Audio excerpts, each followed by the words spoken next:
happiness, be separated from suffering, and swiftly will I establish them in the state of unsurpassed, perfect, complete, and precious Buddhahood. All mother sentient beings, especially those enemies who hate me, obstructors who harm me, and those who create obstacles on my path to liberation and all-knowingness, may they experience happiness, be separated from suffering, and swiftly will I establish them in the state of unsurpassed, perfect, complete, and precious Buddhahood. All mother sentient beings, especially those enemies who hate me, obstructors who harm me, and those who create obstacles on my path to liberation and all-knowingness, may they experience happiness, be separated from suffering, and swiftly will I establish them in the state of unsurpassed, perfect, complete, and precious Buddhahood. Thus, until I achieve enlightenment, I perform virtuous deeds with body, speech, and mind. Until death, I perform virtuous deeds with body, speech, and mind. From now until this time tomorrow, I perform virtuous deeds with body, speech, and mind. In the Buddha, the Dharma, and the Sangha most excellent, I take refuge until enlightenment is reached. By the merit of generosity and other good deeds, may I attain Buddhahood for the sake of all sentient beings. In the Buddha, the Dharma, and the Sangha most excellent, I take refuge until enlightenment is reached. By the merit of generosity and other good deeds, may I attain Buddhahood for the sake of all sentient beings. In the Buddha, the Dharma, and the Sangha most excellent, I take refuge until enlightenment is reached. By the merit of generosity and other good deeds, may I attain Buddhahood for the sake of all sentient beings. May all mother sentient beings, boundless as the sky, have happiness and the causes of happiness. May they be liberated from suffering and the causes of suffering. May they never be separated from the happiness which is free from sorrow. May they rest in equanimity, free from attachment and aversion. May all mother sentient beings, boundless as the sky, have happiness and the causes of happiness. May they be liberated from suffering and the causes of suffering. May they never be separated from the happiness which is free from sorrow. May they rest in equanimity, free from attachment and aversion. May all mother sentient beings, boundless as the sky, have happiness and the causes of happiness. May they be liberated from suffering and the causes of suffering. May they never be separated from the happiness which is free from sorrow. May they rest in equanimity, free from attachment and aversion. We're not in silence now.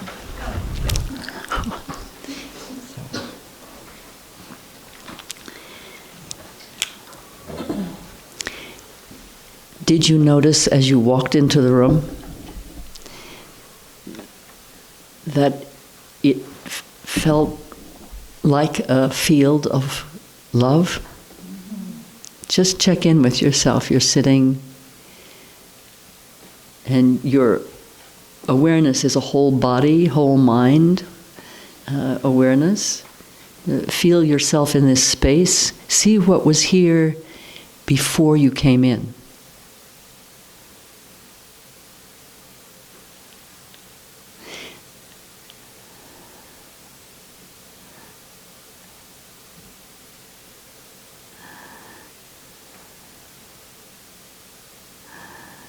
See what is always already here.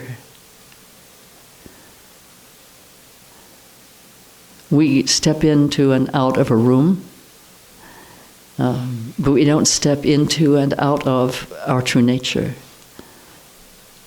and the true nature of all phenomena, the true nature of being. It is always already here, with us, for us. And when we, remember last night I said, or yesterday afternoon I said, when you make the commitment to absolute love, from then on everything in your life arises as your teacher. When it is not that state of absolute love. Yeah? So we are always with the three jewels of the Buddha Dharma and the Sangha. always here. The mirror of our mind is always here. It's always right in front of us, available to us at any instant that we choose to look into it. And yesterday we talked about brave, the first of the 3 trainings. It's not usually called that in the Dharma. You won't find it called that, but I call it that. Where we began to look into our mind and to see its actual condition. It's the same mind whose actual nature we will see by the same inward attention. One method. Today we're mostly going to be looking at condition because we want to work with 2 powerful and profound skillful means for clearing our roots of suffering in their display of afflictive emotions and confusing thoughts and self-grasping, and in their cause, which is self-grasping itself. Yes? Giving you a little summary of what we just we touched on yesterday.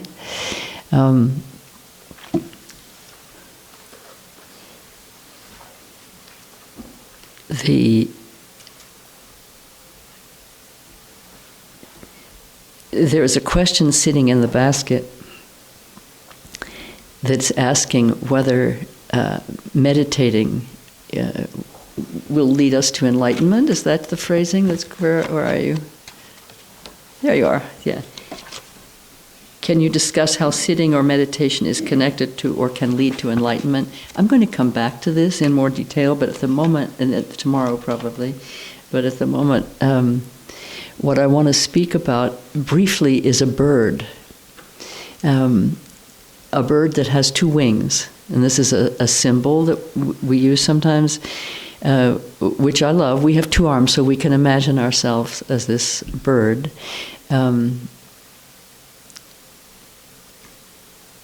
One wing is wisdom, the other wing is method. Wisdom is recognizing the true nature of reality, which we speak of as emptiness luminosity or emptiness love, non-dual, uncaused, uncreated, unending, unchanging. And that it is that to which we refer when we talk about the nature of mind.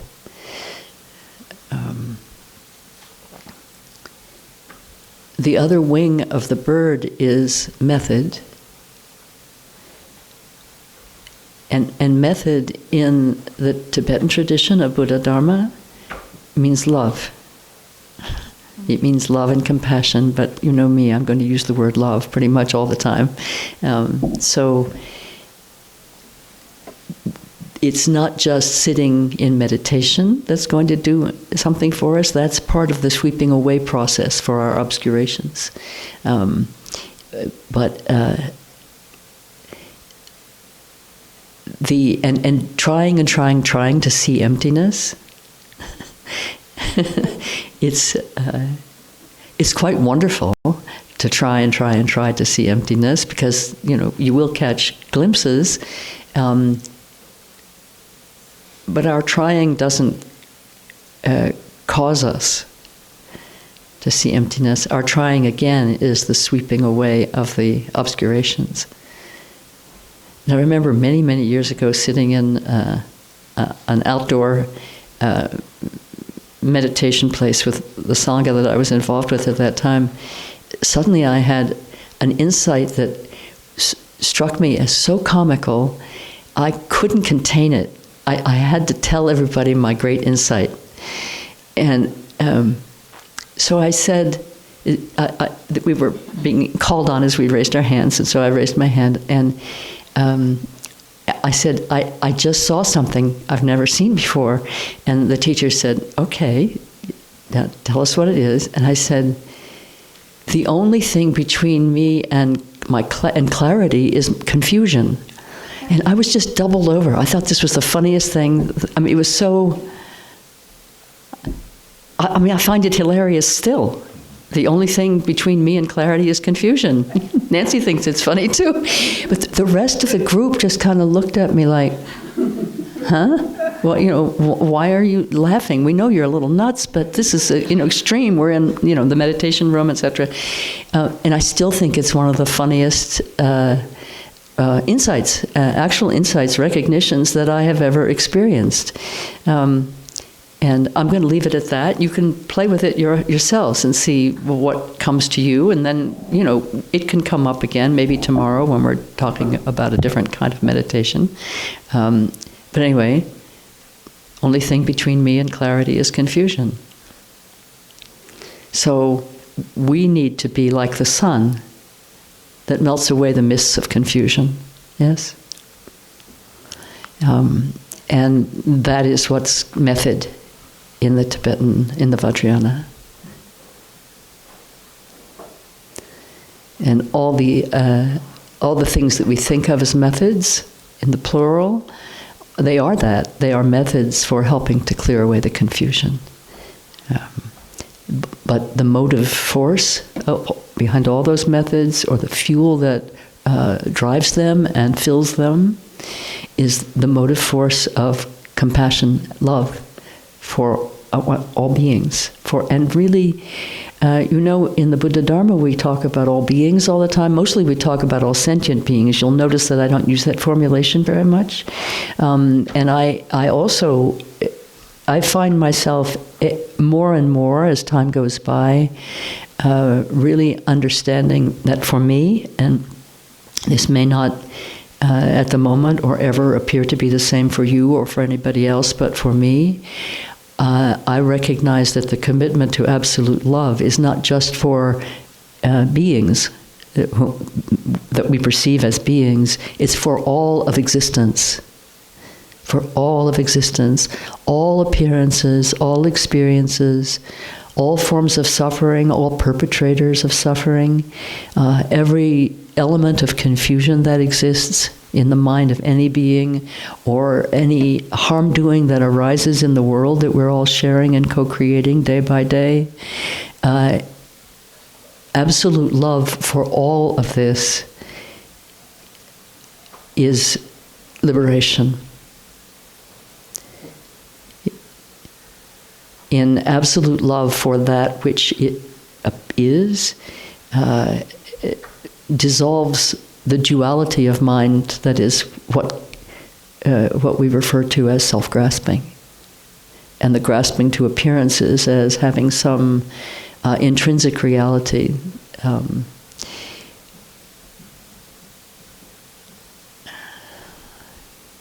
This is a prelude. I just need to make a little segue here.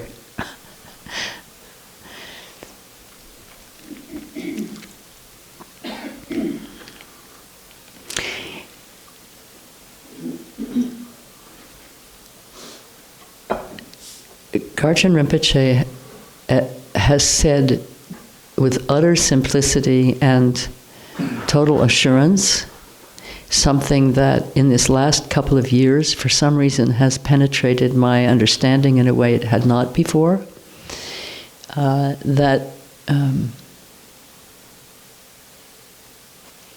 As we know, because we talked about it in some depth yesterday, that grasping to the illusory notion of there being self and other is the source of, it's the root cause of suffering of any kind. And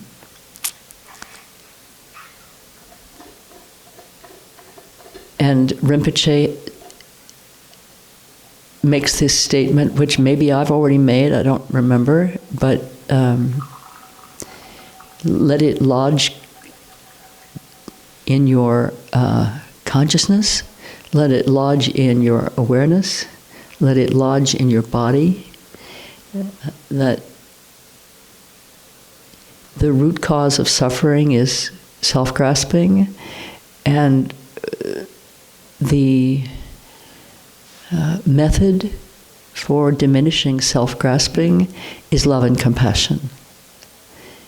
That's the equation that will set your feet firmly on the path to ultimate liberation and keep your feet moving in that direction. That's your metaphorical feet that create the path as you walk. Yes?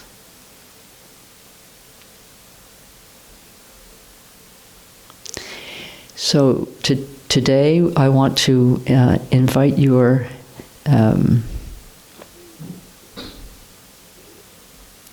presence as we work with method. Yeah?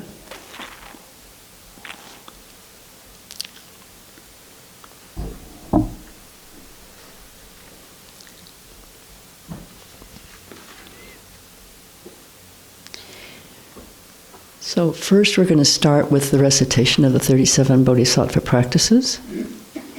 Everything I've just spoken of is contained in that, and all the methods, all the possible methods that are method are also contained in that.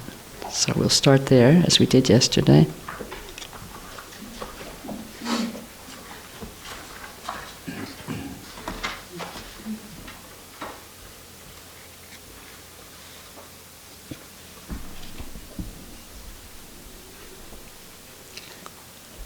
Namo Lokeshvaraya. While seeing that all phenomena neither come nor go, you strive solely for the sake of all beings. Supreme Guru and Protector Chenrezig, at all times I respectfully pay homage to you with my body, speech, and mind.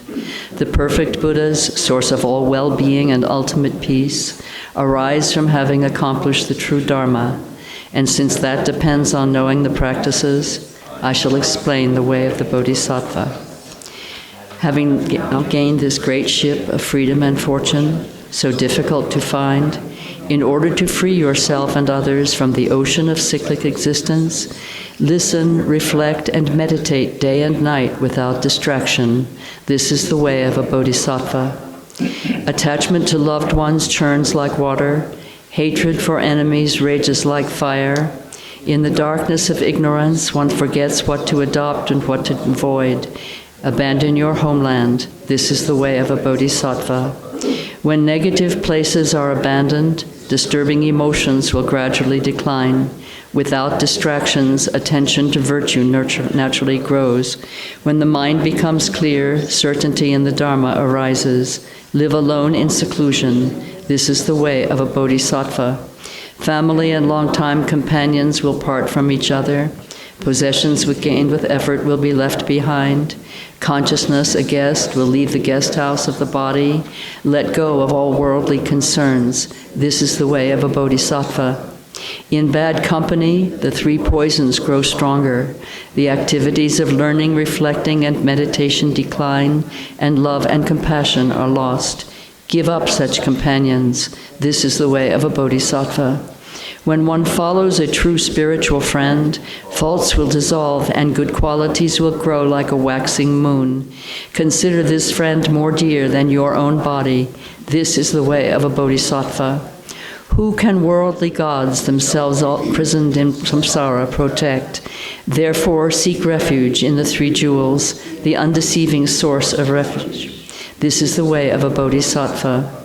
The Buddha taught that all the unbearable suffering of the lower realms is caused by wrongdoing. Therefore, never do wrong, even at the cost of your life. This is the way of a bodhisattva. Like a dewdrop on a blade of grass, the happiness of the three worlds vanishes in but an instant. Strive for the supreme state of never-changing liberation. This is the way of a bodhisattva. When mothers who've loved you since beginningless time are suffering, what good is your own happiness? Therefore give rise to bodhicitta in order to liberate infinite sentient beings. This is the way of a bodhisattva. All suffering without exception comes from seeking your own happiness. The perfect Buddhas are born from the altruistic mind. Therefore truly exchange your own happiness for the suffering of others. This is the way of a bodhisattva. Even if someone driven by great desire steals all your wealth or has others steal it, dedicate to them your body, possessions, and all virtue of the 3 times. This is the way of a bodhisattva. Even if someone cuts off your head when you haven't done anything wrong, take all their negative deeds upon yourself through the power of compassion. This is the way of a bodhisattva. Even if others slander you throughout a billion worlds, in return speak with a loving mind of their good qualities. This is the way of a bodhisattva. Even if someone exposes your hidden faults and insults you in front of others, view that person as a teacher and bow with respect. This is the way of a bodhisattva. Even if someone you've cared for as dearly as your own child regards you as an enemy, love that person even more as a mother would her ailing child. This is the way of a bodhisattva. Even if someone of equal or lower status, driven by pride, treats you with disdain, respectfully place them on your crown as your teacher. This is the way of a bodhisattva.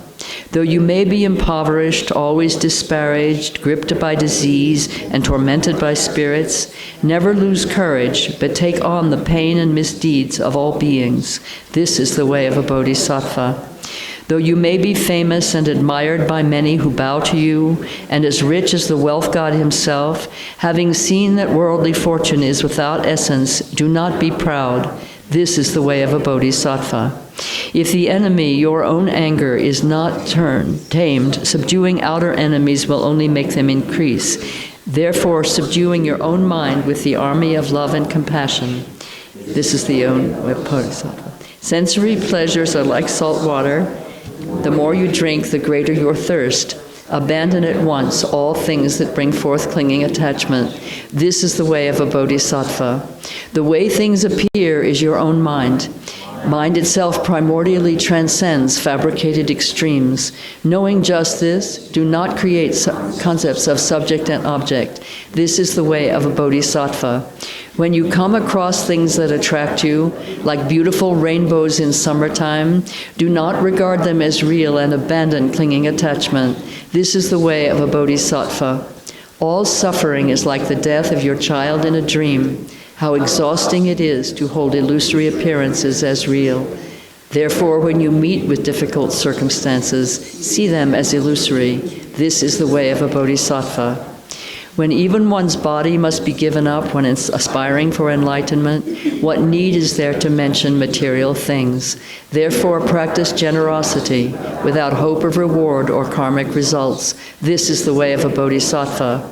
If you lack moral discipline, you cannot accomplish even your own purpose. So wanting to achieve the purpose of others is truly absurd. Therefore, protect your discipline without concern for worldly existence. This is the way of a bodhisattva. For bodhisattvas who desire a wealth of virtue, all harm is like a precious treasure. Therefore, without hostility, be patient with everyone. This is the way of a bodhisattva. Even hearers or solitary realizers who accomplish only their own purpose strive as if putting out a fire on their head.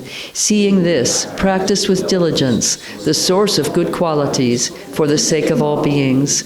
This is the way of a bodhisattva. Disturbing emotions are destroyed by insight grounded in calm abiding. Knowing this, cultivate meditative concentration that purely transcends the 4 formless absorptions. This is the way of a bodhisattva.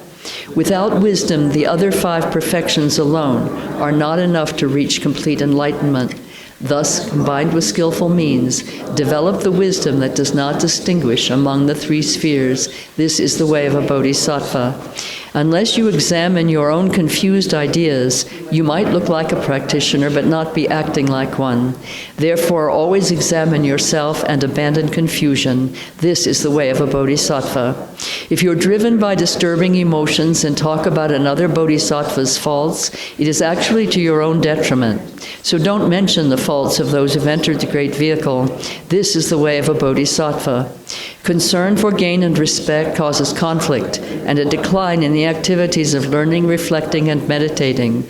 So abandon attachment to your circle of friends, relations, and benefactors. This is the way of a bodhisattva. Harsh words disturb others' minds and thus diminish the practice of a bodhisattva. Therefore, abandon harsh speech, which is unpleasant to others. This is the way of a bodhisattva. When disturbing emotions become habitual, it is difficult to reverse them with antidotes. Thus, the soldier of mindfulness wields antidotes as weapons and destroys disturbing emotions such as attachment the moment they start to arise.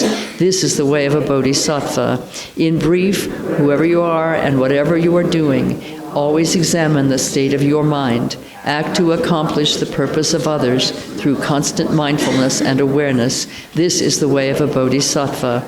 With the wisdom of threefold purity, dedicate all the virtue gained from having made such effort toward enlightenment. Dedicate it to clear away the suffering of infinite beings. This is the way of a bodhisattva. In accordance with the words of the holy ones regarding the meaning of the sutras, tantras, and their commentaries, I have written these 37 verses on the ways of a bodhisattva for those who wish to train on the bodhisattva's path. This composition will not be admired by the learned, because my intellect is poor and my education is limited. However, I have followed the sutras and the words of holy ones, so I believe these ways of a bodhisattva are not mistaken. Still, because the vast deeds of bodhisattvas are difficult to grasp by simple-minded beings like myself, I beg the forgiveness of the holy ones for the mass of my errors, such as contradictions and inconsistencies. By the virtue arising from this, may all beings give rise to relative and ultimate bodhicitta, and thereby become like the protector Chenrezig, who does not abide in the extremes of existence or peace.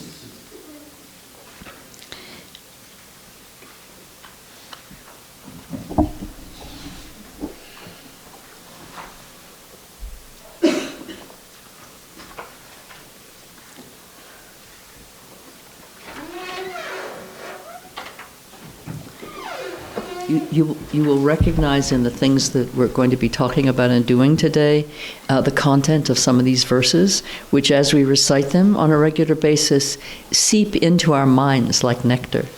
And sometimes it's given us to memorize these verses, and I've done that in the past, but I don't have that intact anymore.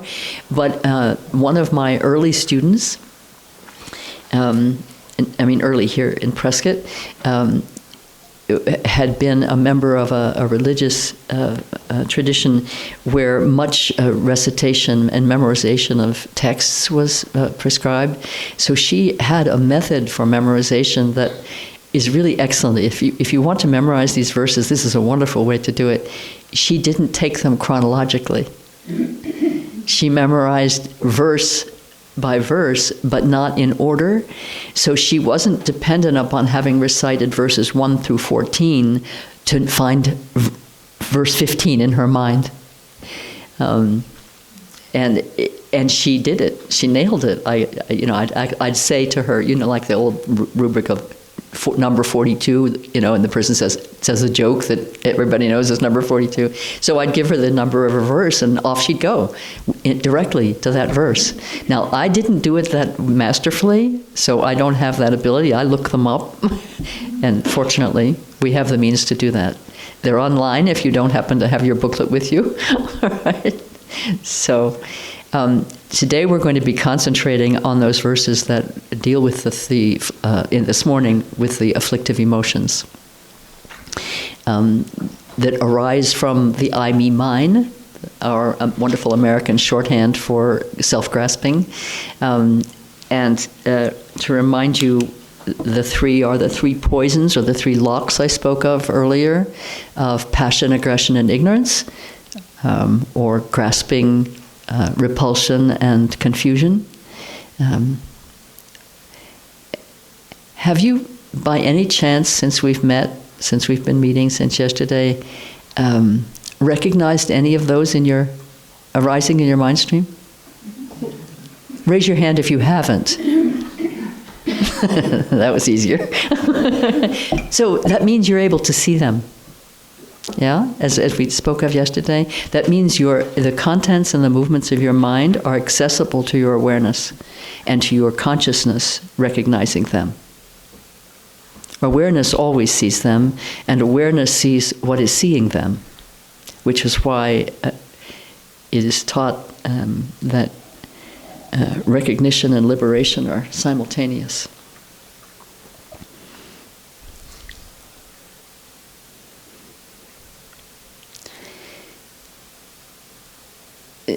So it's one thing to talk about loving all beings and all of existence. But just as was raised yesterday by Gail, there are a few things in the way. And as I mentioned yesterday, what's in the way is the way, so we're going right there. There's a line in one of the verses here that talks about if you don't have your own ethics, your attempts to liberate others are laughable or absurd. The same thing is true if you just sort of by brute force think you're going to be able to power through and love all beings without attending to and liberating your own sources of confusion that give rise to hatred. It won't happen so easily. In fact, it won't happen at all. And it's not just hatred, it's also that our mind of attachment and preference, which arises directly from our own self-reference. The preference is always based in the personality, and as like and dislike are always based in the personality. It's evaluating the benefit or the worth or the goodness or the beauty of something or someone based on its relationship to you. In some way. Does that make sense? Mm-hmm. Yeah? Think how limiting that is. That gives rise instantly to, well, I can't love X because I don't like X. It's completely irrelevant whether you like or dislike X. Love anyway. And like and dislike weaken their hold on your mind. And that's not transcendence in the sense of skipping over something. That's taking the result as the method. And I touched on that yesterday as well. That's the Vajrayana. It's the resultant vehicle. We take the result that we are longing for with our entire being, and we make that into the path. That is the path. Rather than thinking, first I must eliminate all my afflictive emotions, all my confusion, and then I'll be able to love. That's like saying, well, I can't think what it's like saying. It's just, that's putting the attention and the effort on the wrong side. We do both. To weight it only on one side, the bird doesn't fly. Both wings are required. So we could say that the best way to work with the afflictive emotions is to go straight at self-grasping. But have you ever noticed that when you try to work really, really hard on one fault, that fault just kind of takes over your life a little bit? And I've noticed that in my own experience. That's a part of the process of purification, but if we focus only there, it can increase self-grasping. And I spent a lot of my life with what I consider a kind of a mental illness of self-hatred. Do any of you have an experience of that? Yeah, I mean, I know a few of you do, because I've known you before. But for some, it's quite crippling. It's a poison that seeps into everything. So it's then very hard to receive what's given for its cure. And hard even to respect those who give you love, because, if they had any sense, they wouldn't be loving somebody like you, So...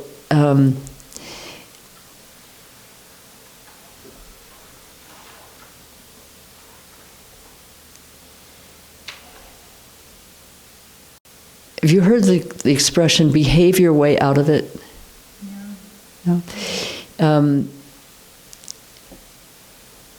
When I saw in my own consciousness, my own mind stream, and my own speech to myself, and my own actions, when I saw that serpent coil of self-hatred, I realized a couple of things that have had a big impact on me, and they're generalizable even for those of us who don't have self-hatred. And I don't any longer. I want to say that very clearly. It's not something that is terminal unless you allow it to be. Hating oneself or denigrating oneself is the same thing as hating or denigrating all beings. We are not separate. And what is the habit or predilection or the tendency in our own mind's activity, our own mind's operations and dynamics, is also going to outpicture in our relations with others. Yeah? That's not news to you, is it? It's the phenomenon that we sometimes loosely call, not in a clinical sense, but loosely call projection. That what's going on inside, until acknowledged and really recognized and dealt with, will be seen as coming to you from appearances and other beings. So when you see in yourself one afflictive emotion, whether it's grasping or hatred or jealousy or confusion, recognize that that's appearing throughout your life and throughout your histories in many lifetimes. It doesn't arise based on how your mother treated you. It doesn't arise from material causes or circumstances, as I said yesterday. It arises from seeds within the mind stream, our own seeds that we've planted in that fertile soil. So when I saw the self-hatred for what it was, rather than having the delusion about it that I'd had up until that time, which was that it was an accurate assessment of my personality and character and impact on the world. It's very sad, isn't it, to hear that somebody thought that about themselves. But I'm certainly far from alone in having had that aspect or cast of mind for much of my life. And I'm sure I came in with it, but I also came in with the holy, as we all do, yes? So remember, when we speak about the afflictions of mind and emotion and body, they are all insubstantial in that they are the union of the two truths. They are the union of relative and absolute. Yes? So they're insubstantial in essence. They appear solid, but and certainly when you're in the grips of anger or lust, you certainly are in the grips of something that feels very, very compelling and solid almost. But they're insubstantial. They come and go. All appearances, all phenomena come and go, which means they're empty of inherent existence. Anything that comes, arises based on a cause is not without cause. It's therefore conditioned. Yes? We talked about it yesterday. We're going to keep coming back to these things because they're a little slippery sometimes in our minds. So when I saw that coil of self-hatred in my consciousness, and realized that it was what I held in between me and the world, and between me and my own deep spiritual longing, I decided, and also because it was extremely unattractive to others, I discovered that might have been more powerful than the two motivations I just mentioned. And I decided that I was going to try to shift gears a little. So the place that I noticed, this applies to all the afflictive emotions. I'm speaking about one that personally has been very significant for me because it's a powerful example, but it applies to all the afflictive emotions and all of yours, whether you have self-hatred or not. So I noticed that I couldn't help noticing, let's say, in strict honesty, that where the self-hatred arose first in my conscious awareness was when I could see what my thoughts were and I could hear my speech. I could see how I was thinking to myself, thinking to, not just about, but thinking to myself, and how I was speaking to myself and about myself. And because speech, as you may have noticed, is it's something I do in life, right? That was very significant. And that was where I began to take responsibility for the change. And what I did, and this is an example of the power of what Rinpoche said, that practice love and compassion, it reduces self-grasping. But of course, I hadn't had those teachings then. This was many, many, many years ago. So I want to help us be really practical with this work, because it really is practical, meaning it's to be practiced. So I want it to be really accessible. So here's what I did. I just am embracing myself as I'm thinking of that young woman. So I started speaking to myself, not only in my mind, I mean, quiet, silently when I was around others, but out loud a lot of the time, because a lot of this stuff happened when I was alone. I started speaking to myself the way you would speak with a child or an infant whom you were just gaga about, just so adoring of, that you were just like a sponge of love being wrung out. And so I would say things, this is like true confessions. Okay, so where I was hardest on myself was when I hurt myself. I think you've seen that, some of you, with the children that you've been with. When I hurt myself, that's when I was most hateful to myself. And I had, you may have noticed I have little balance problems, and that's been lifelong. And so I often would turn my ankles, and I would let out a string of cuss words like you thought I'd been brought up in the U.S. Navy. I'm serious. It was really intense. And I usually that was alone when I did that, but I did it once in front of a guy who I was kind of interested in at the time. And he just, I think he actually did have dentures. He practically dropped his teeth, as the saying goes. And it was a mirror that I couldn't get past. I had to pay attention. So that's where I started with speech. I don't know if this is ringing any bells for any of you, but if it's not, yeah, I see. Oh, good. I see the telltale nodding of the heads. That's good. So I started speaking in that Gaga way, not Lady Gaga.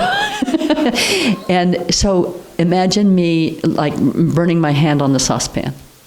And then imagine you, right, saying, "Oh, I'm so sorry. I'm so sorry you hurt your hand." And then speaking to the cells, "I'm so sorry, cells, that, it was too hot. I'm so sorry I was careless. I'm so sorry. And I'm so sorry, I'm really sorry I'm judging you for this, Barbara.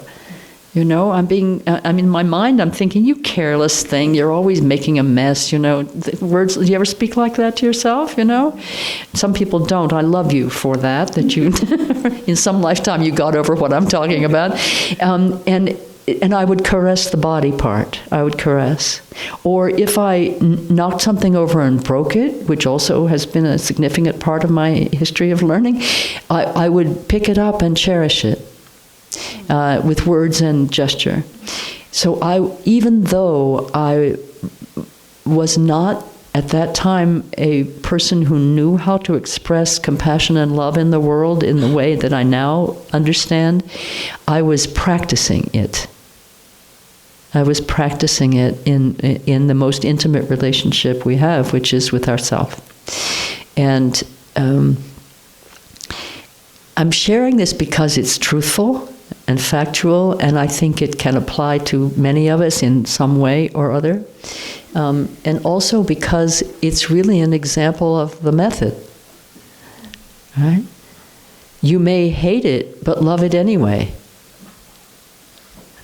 And the more you want to recoil from it, the more in your mind reach out and embrace it. To be with it. We take the whole thing. Whatever the appearance is arising within as our inner experience of emotion and awareness and insight, and whatever the outer appearance arising as experience in the world and interactions with the world and other beings, take the whole thing as your field of practice, because the whole thing is a field of insight for you, that is for certain. The whole thing is a mirror. All right? Just like the guy I was kind of sweet on being there when I was cursing like a navvy. I mean, that was quite the powerful mirror. Right? But now I'm my own mirror. And you are also, because you all nodded when I said, has anybody seen the afflictive emotions in your mind stream since we talked about them yesterday? Everybody nodded, and nobody raised their hand when I had said, has anybody not seen that?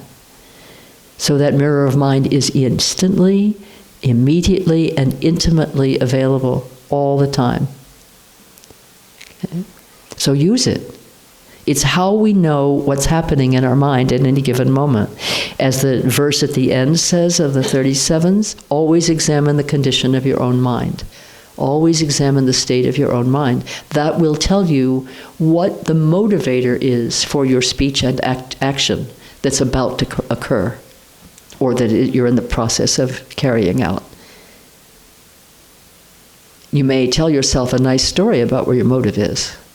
Or you may honestly think your motive is one thing, and if you happen to glance within and see some little coil there or some little sprout there that is really quite different, pay very close attention, because that which we have not yet recognized is often the most powerful motivator, the most powerful determination of our actual expression. I'm sure you're all aware of that. We come later on to realize, oh, there was something else going on there with me. Right? So when you notice and this again refers to the verse, a verse here about the antidotes, applying antidotes. When you notice that you have, maybe you're not noticing as an action unfolds, maybe you're not noticing the motive of attachment. And maybe you're not even noticing that your behavior is motivated by attachment when it's at its peak of expression, and you may only notice when it's down the other side of that bell curve, and you realize, oh, I thought I was being really generous, but I was really looking for something back. I'm sure that experience is quite common. And or I thought I was really being very considerate of that person, but I actually had myself in mind. Yeah? This is the way it is for us in the world, and it's outpictured in the behavior of families and groups and communities and workplaces and nations. That those collectives by which the confusion or the wisdom of the many is expressed, is manifested. So that's how to use the mirror.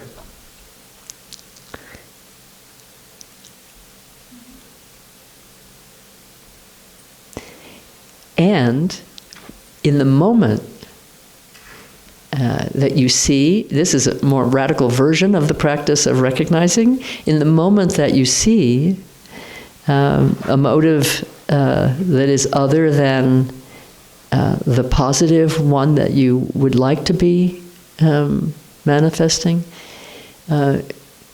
you can stop right there. Padmasambhava said one time that when you see the slightest movement of mind, it is not his words, but slightest movement of mind that indicates self-reference, self-grasping, stand like a block of wood. Don't move, don't speak.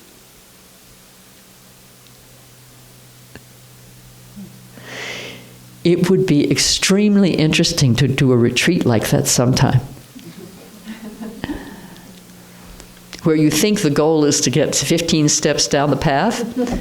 At the end of the retreat, you come out and say, well, I took a partial step. But for some reason, I kept having to stop like a piece of wood and stand like a block of wood. That kind of inward attention begins to liberate us from the unconscious hegemony of consciousness, the stuff that's below our conscious recognition, but that's right there to be seen the instant we look. One time here in the temple, teaching a very large group in a Mahamudra retreat, a meditation retreat, there was a young man in the group. Nelson, you'll probably remember this. I'm pretty sure you were there that time. There was a young man in the group who was Chinese, and he had a marvelous sense of humor. And we were looking at our minds, and we were looking to see the thoughts and what was happening with the thoughts and the afflictive emotions, but we called them thoughts. So we were doing an actual training in that practice, and that's a practice that we'll be doing a little bit tomorrow.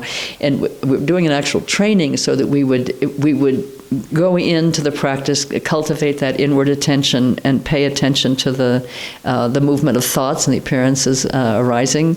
And then I would ring the bell, and we'd come out of that instantly, and then I'd ask what you saw and how you worked with it or whatever, and then we'd go back in again. So there's a lot of ringing of the bell and stopping you in the middle of what you thought was a meditation. I'd stop you in the middle and pull you back out and ask you what you were seeing. And at one point, this man said, "They're hunting in packs." Do you remember? You're sitting right over there.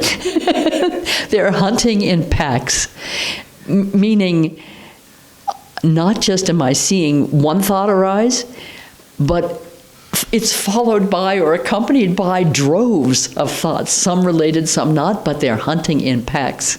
And you're at risk when you're around wild animals that are hunting in packs, so you need a really good, clear mind. So I thought it was a really insightful observation. But sometimes the thoughts are like little wavelets, they're barely discernible, but they're still lapping on your shore. And that's your karma coming to completion. When a thought arises in the mind, that's a seed of karma. And Garchen Rinpoche, very early when he came to us here in the Prescott area, he said, and I'm still chewing on this, by the way, he said, "Your thoughts are sentient beings. If you love them, you will liberate them all."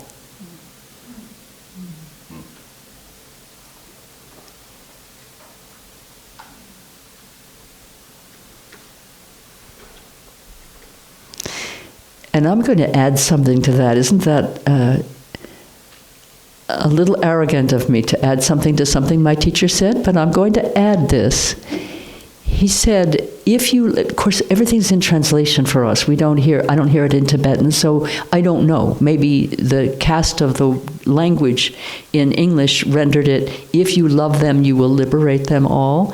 But maybe it was something like this: "If you love them, that does liberate them all." It's that simple, actually, in practice. In practice. Including for the being, Gail, that you cherish most, that you're now putting on your shrine.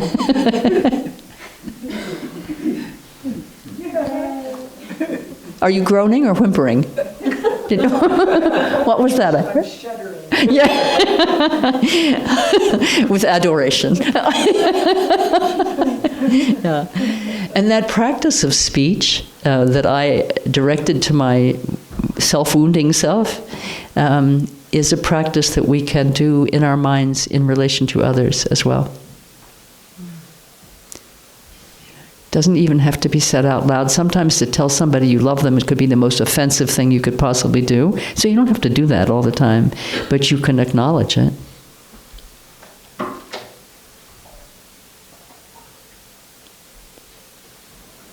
And you can place them like a guru at the crown of your head, as the verse says. I see your hand, Nelson. In a minute.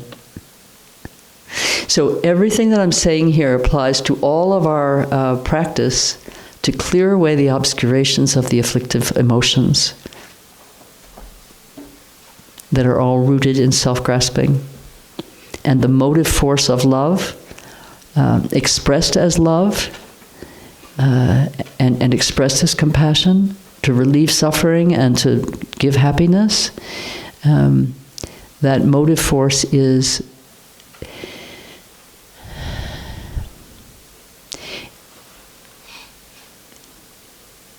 it really is like the sun that clears away the morning mist.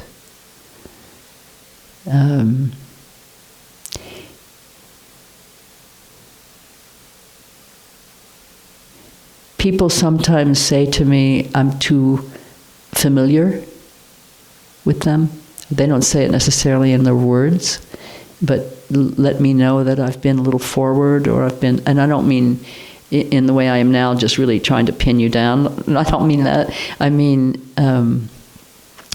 have you noticed, you've all sat with Garchen Rinpoche, haven't you? Yeah. Have you noticed how every person he looks at, his face lights up? Yes. Yeah. Have you noticed that the dearest person to him is the one standing right in front of him? Mm-hmm. Yeah? And have you felt that in your experience with him? Like, as if there's nobody else in the room? Mm-hmm. That's...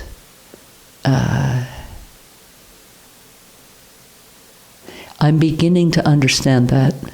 True confession still. I'm beginning to understand that.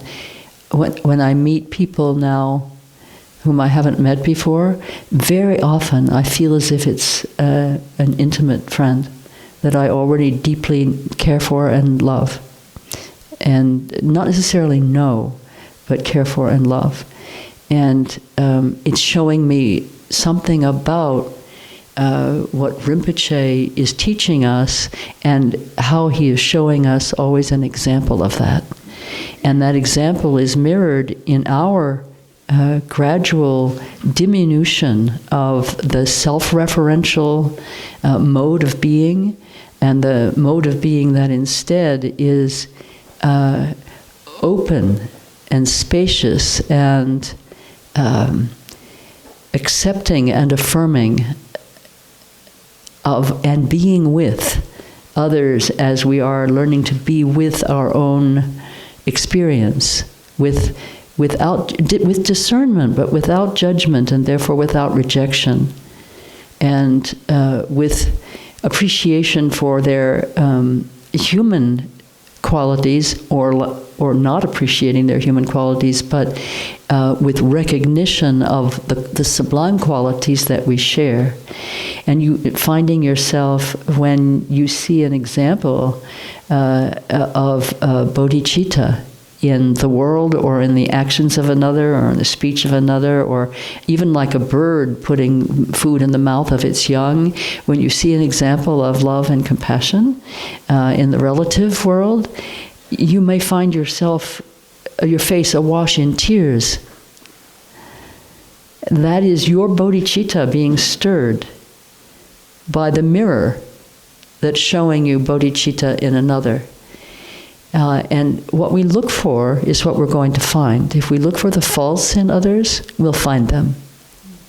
The same way when we look at our own faults, we'll find them, and we want to look at our own faults, we want to find them.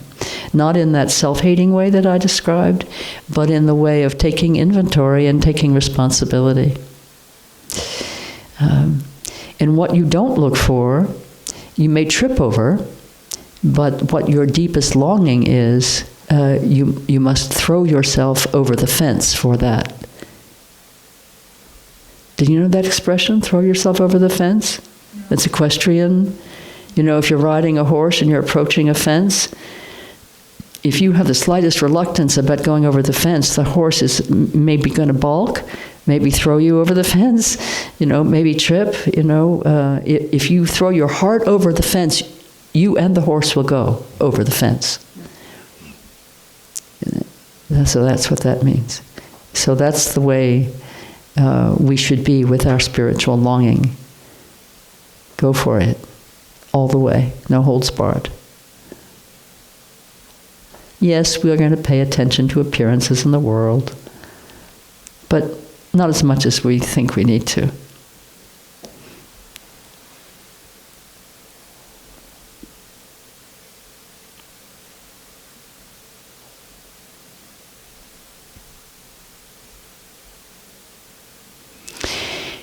So, how do we go from this state that we're presently in to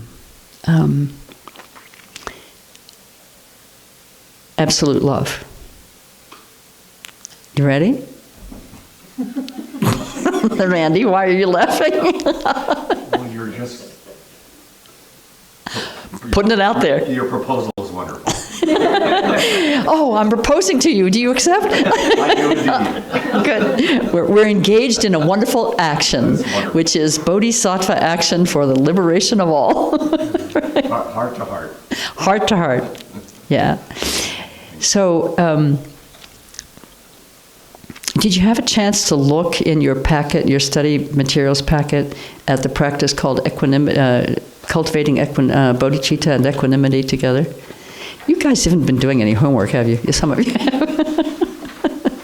So you don't need to look at it, because I'm actually going to give it to you orally.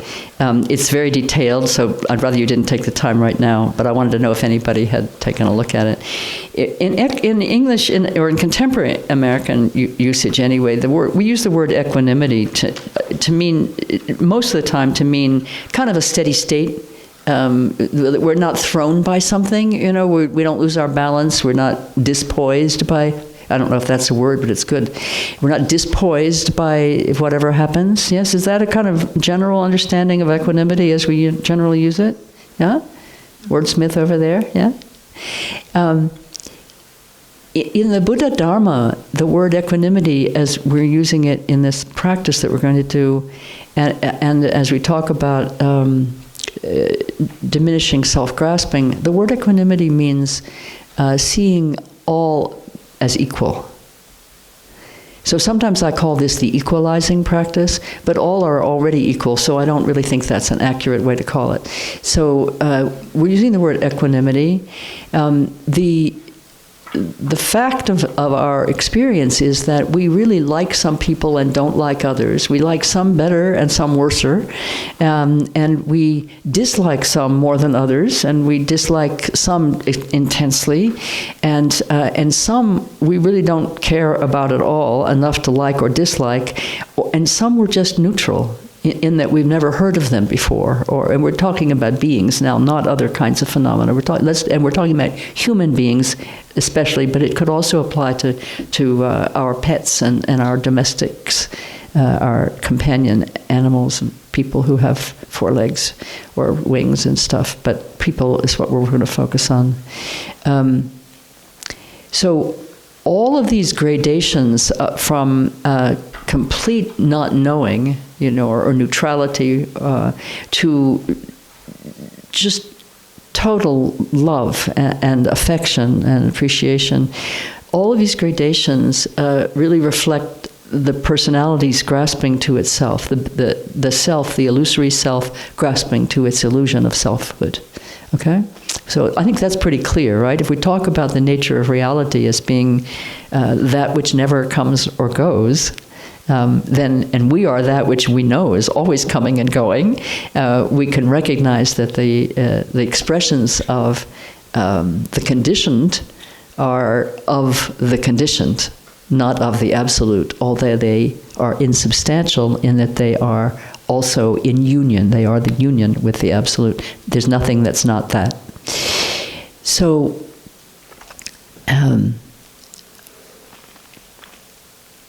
I'm going to give, without reading the practice to you, I'm just going to give it to you in this informal kind of way, so that we can do this conversationally. So, so now don't take notes as we do this part, but I'm going to take a sip of water if you need it, or a sip of whatever you have there.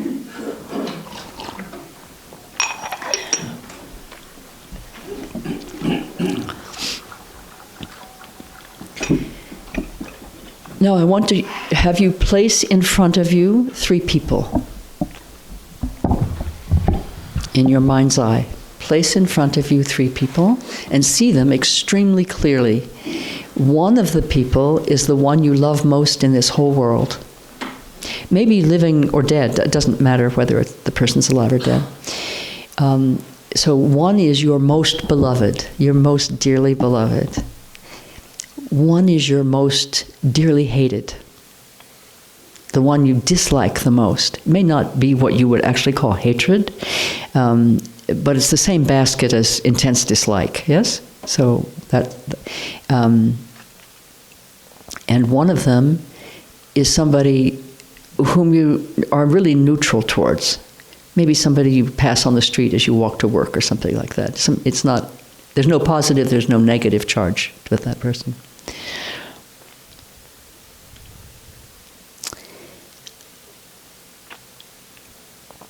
See them very clearly before you,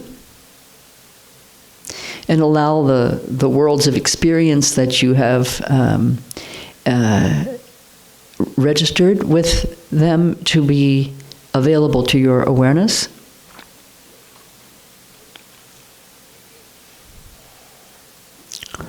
Now take the first person, we'll call person A, the one whom you love and cherish so dearly. Have this person in your mind and fully enter into your experience of loving and cherishing that person. Just allow yourself to feel in your body and in your, let register in your thoughts and your notions, and taste in your mouth, and really inhabit those profound and enjoyable and precious emotions and thoughts and sensitivities that you have in relation to this person whom you cherish beyond all others. And abide there in that state with that person right in front of you. And convey to that person this immeasurable enjoyment of affection and esteem and caring that you have for that person.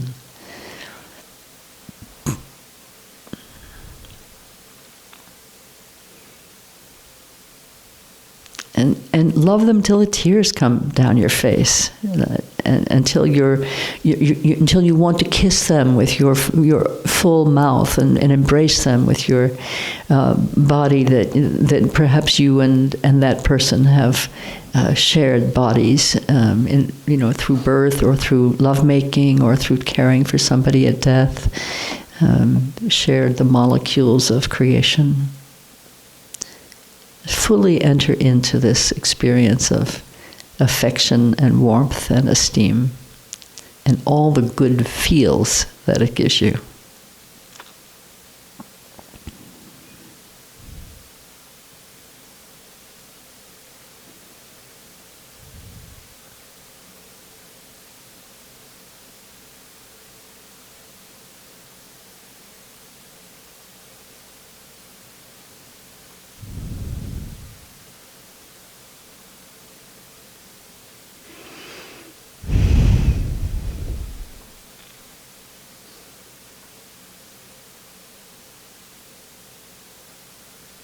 It's like bathing in milk or honey.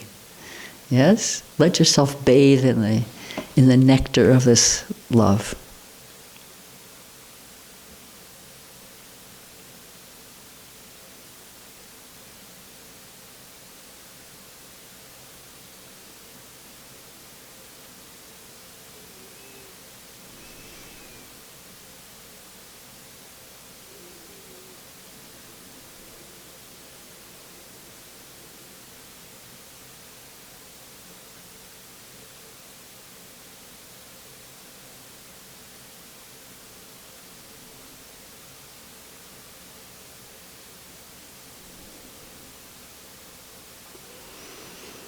And now bow to that person and say thank you.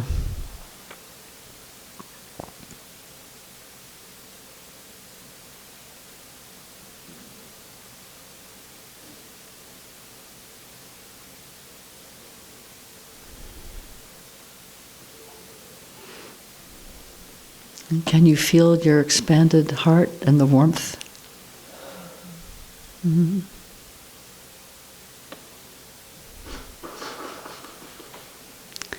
Now person B comes to stand before you. Your cherished enemy.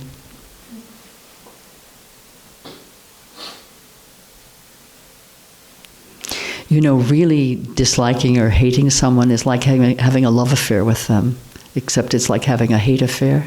There's the same obsessive thinking. You know, am I going to see that person today? What is she going to say to me? What am I going to say to him? You know, the last time we did. It's quite obsessive. It's like a new affair. Yeah? Is he going to call? Will she send me a Valentine? Is he going to insult me again? Is she going to criticize how I look? Is she going to try to tell me what to do? It's the same. The mind is the same. Obsessed, compelled mind of the mind of infatuation, attachment. So this person now is right in front of you. Let yourself feel. Don't go as deeply as we did into the affection realm, but let yourself feel the dislike or the negativity that you have in your continuum for this person who's right in front of you. The opprobrium, the dislike, the disapproval, the rejection, the sense of offense that this person inspires you and you, and so on.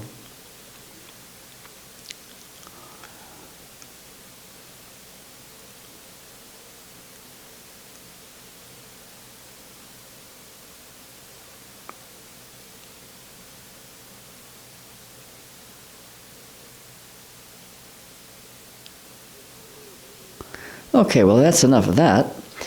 Now, I'm sitting right in front of you. I'm getting the whole thing here. So now, guess what comes next? I know you all know what's coming next, and if you don't, surprise. Now, you're going to sit here and practice generating for person B, whom you cordially dislike or ardently detest, all of the warmth and respect and kindness and compassion and profound, heartfelt affection that you feel for person A. And you bring that, all of that potential of absolute love right to your immediate, intimate relationship right here and now with this person who's in front of you. And you don't give up. You don't let it be too hard or too inconvenient or too distasteful an exercise. You just work it. You may find yourself sweating. You may burst into tears. You may want to run screaming from the room, but as soon as you go out of the room, you have to stop screaming because we're in silence outside the room. Okay, so abandon that thought. But you really work the edge of this. Because there is an edge here. Anybody where you have dislike, there's an edge. The experience of love is an experience of union. Yes? The experience of hatred or dislike is an experience of repudiation. So go for it. Bring your experience of person B up to the same level of love in your heart, right here, right now, that you have for the person who is dearest to you in the entire world.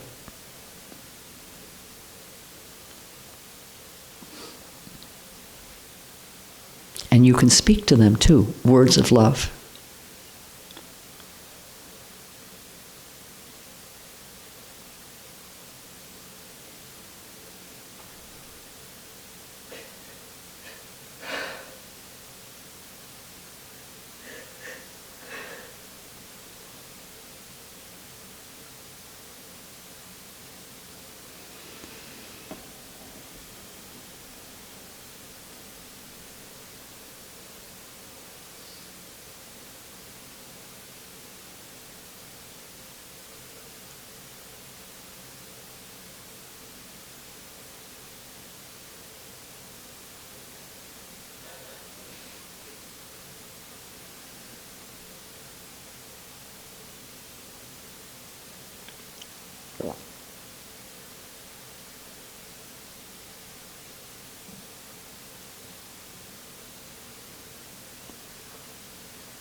If there are tears, let the tears flow.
go a little further with this.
Okay.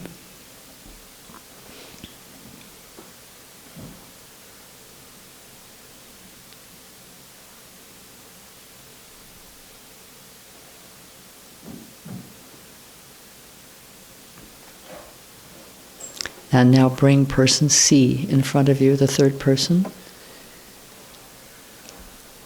Find somebody with whom there's complete neutrality, neither a positive nor a negative charge. And place that person right in front of you.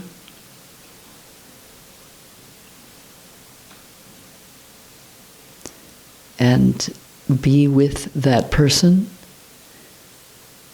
in the same way you or with the person you love the most. And of course, person B, whom you now also love.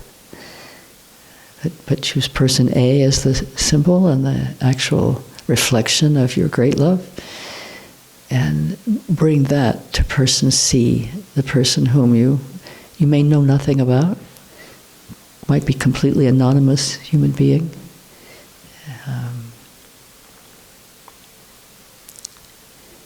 And love that person completely.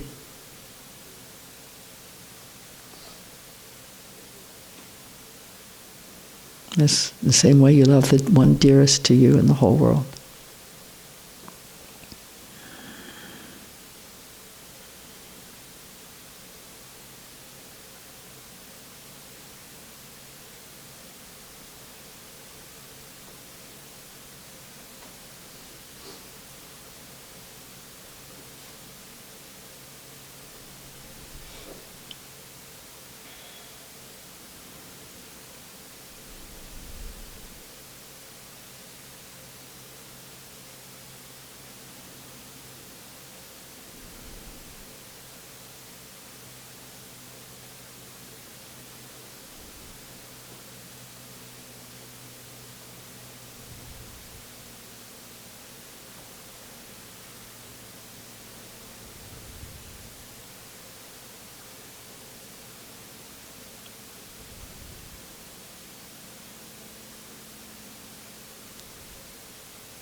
Okay.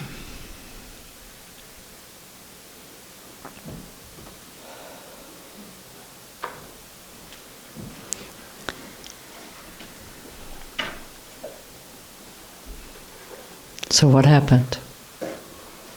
I'd like to hear from all of you, if possible. And Neil, say, speak really loudly so that we can hear. By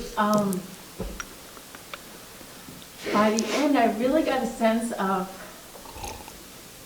love being like yeast, that whatever flower is put into it, it'll flourish, whether it's rye or wheat, and it just does what it does, because it expands. In any medium, is what you're saying? Yeah, yeah. Thank you. And I also have to note that I was more aware of a fear of loving,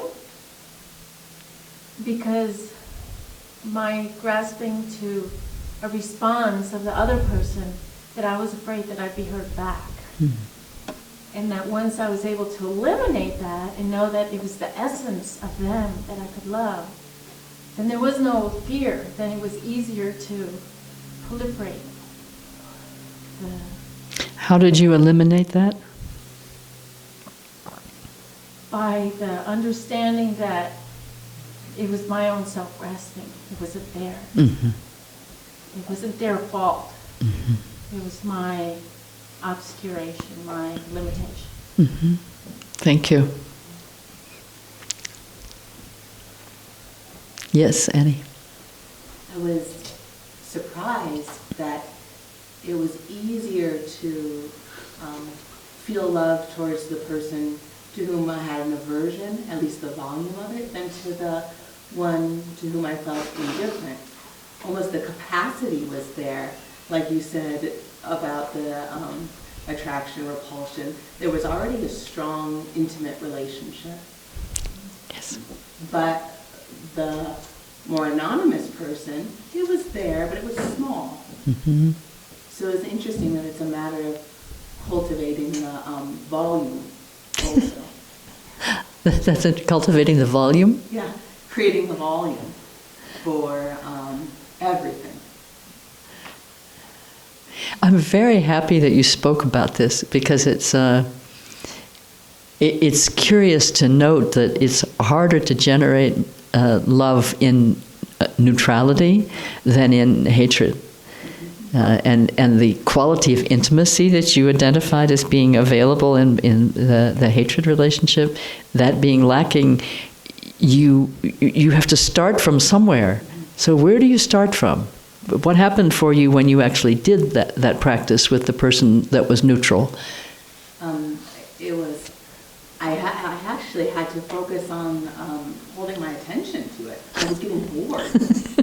Because there wasn't anything there to attract you or repulse you, right? And what did you do? I worked. Yeah. And? It got better, a little bit. Yeah, yeah. Thank you very much. Yeah. For both the example and the work that you did. Yeah. Yes, Elaine. I noticed a couple of things. The first was that when I went to the person that I love, I was aware that part of why I loved her is what she had given to me, Mm-hmm. which was like, oh, you know. But there was other things I just loved about her. Uh-huh. But that was a good awareness for me. And then with the person I didn't like, I struggled with that because I kept coming back to her personality stuff that I really have trouble with. So I had to keep like moving my energy away from, oh, there that is again. I don't like her. She's this and she's that. Back to, you know, that. And at some point, and I had to struggle with that. And at some point, because I couldn't put the love of my first person completely on her and her personality, okay? But at some point, this feeling of just love was coming through me rather than I had to make it happen. And when I got to that, just all of a sudden there's this opening of love coming through me, and I just stayed with that. Yes, and what you gave up was your self-grasping for a moment, and then you were open for the love to come through you. So you had been grasping both to self, to your own personality, and to the personality displays of the person you disliked, and when you released that, love was there. Thank you. All the way in the back. I can't see you because the light's behind you, so you have a halo. What I think, I had realization and my heart is starting beating, and what I realized is I think, and you correct me if I'm wrong. If I can hear you, I will. Yeah. Come forward a little bit more. Thank you. And what I think I realized was the method behind this technique, which is we bring up love, the first person, but we don't have to put any effort in it. We're just attracted. Something is attracting us, so it's not our effort, it's not under our control. And then we get the person who we dislike.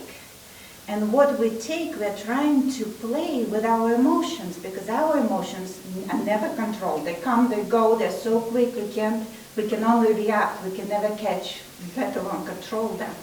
So the second person, what you do, you take that emotion and you suppress your hate and dislike.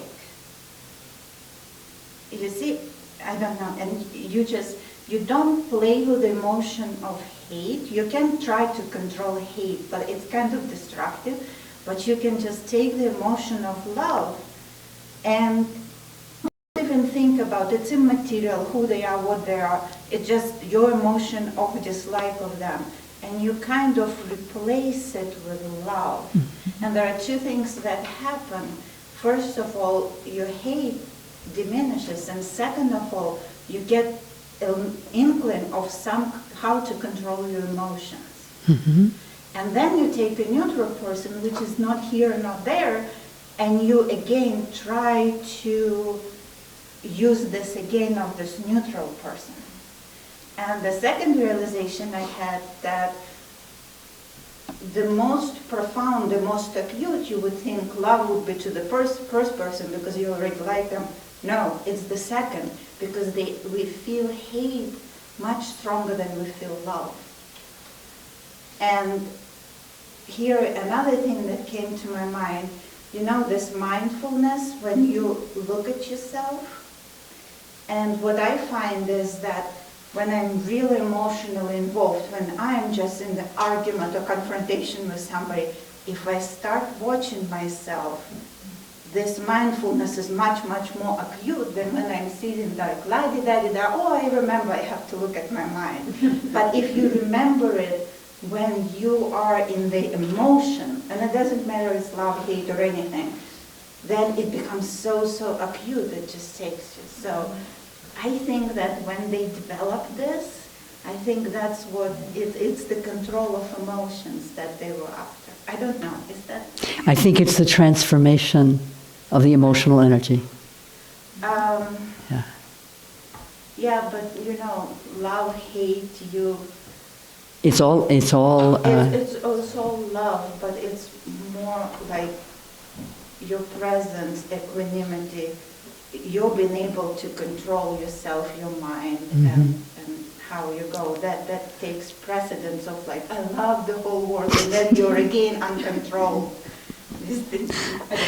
That was a very wonderful description. Very wonderful description. Thank you so much for giving us the detail about how you worked with it and what you saw, your insights. Thank you so much. This is very rich, very rich. So we're going to keep on going. Yes. Speak up. I picked my beloved son as the person that I love most, and I'm just so overwhelmed with grief I shifted to another person, but I went back to David again. And just to explain, my son died 15 months ago. 13 months ago, 2 days, in a very tragic way, and he was my beloved child. And it's probably good therapy to talk just quickly about this exercise, because I think it's a good one. I used to have a lot of disdain and upset around some people, the one particular person who had hurt my son. And of course, when my son died, I just lost hatred. I don't know, it's like I died at the same time.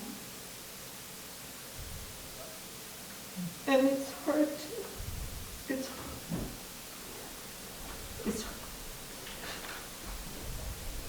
it's hard to do anything but just sit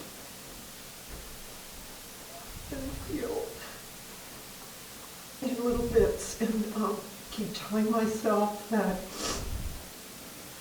there's a path, there's the love, compassion path. He always was that.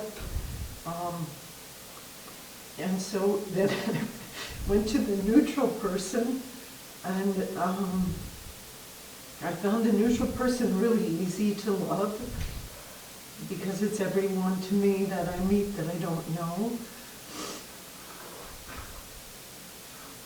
And that's my experience.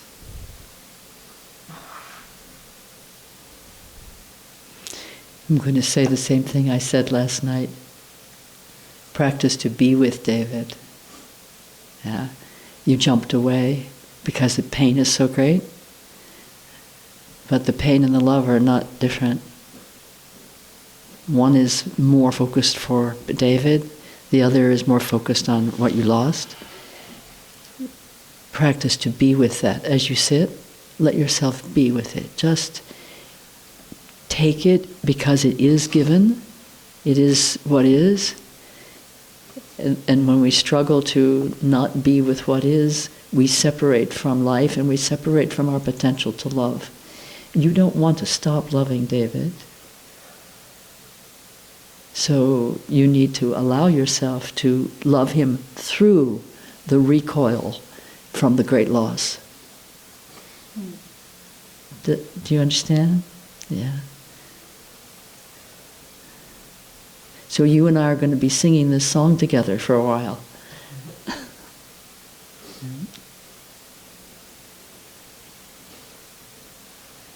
Thank you.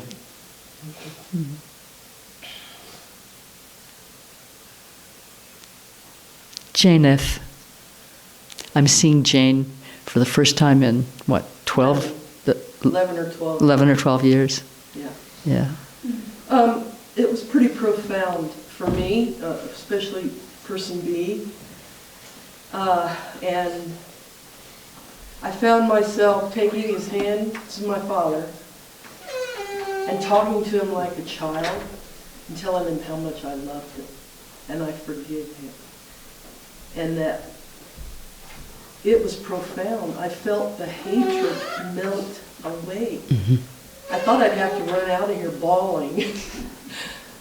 But the neutral person, I just couldn't get it. I couldn't get it going.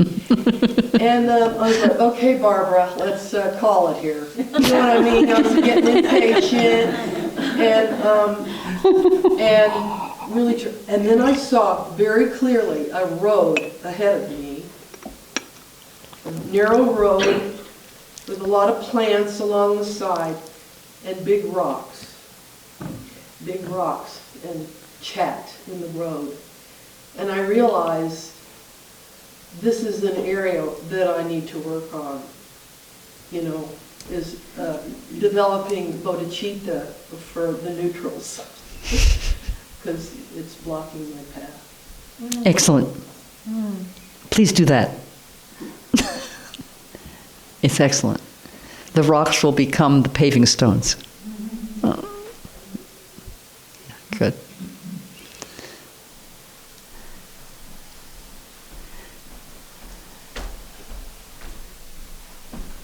We are witnessing. We are testifying here. Let's hear it.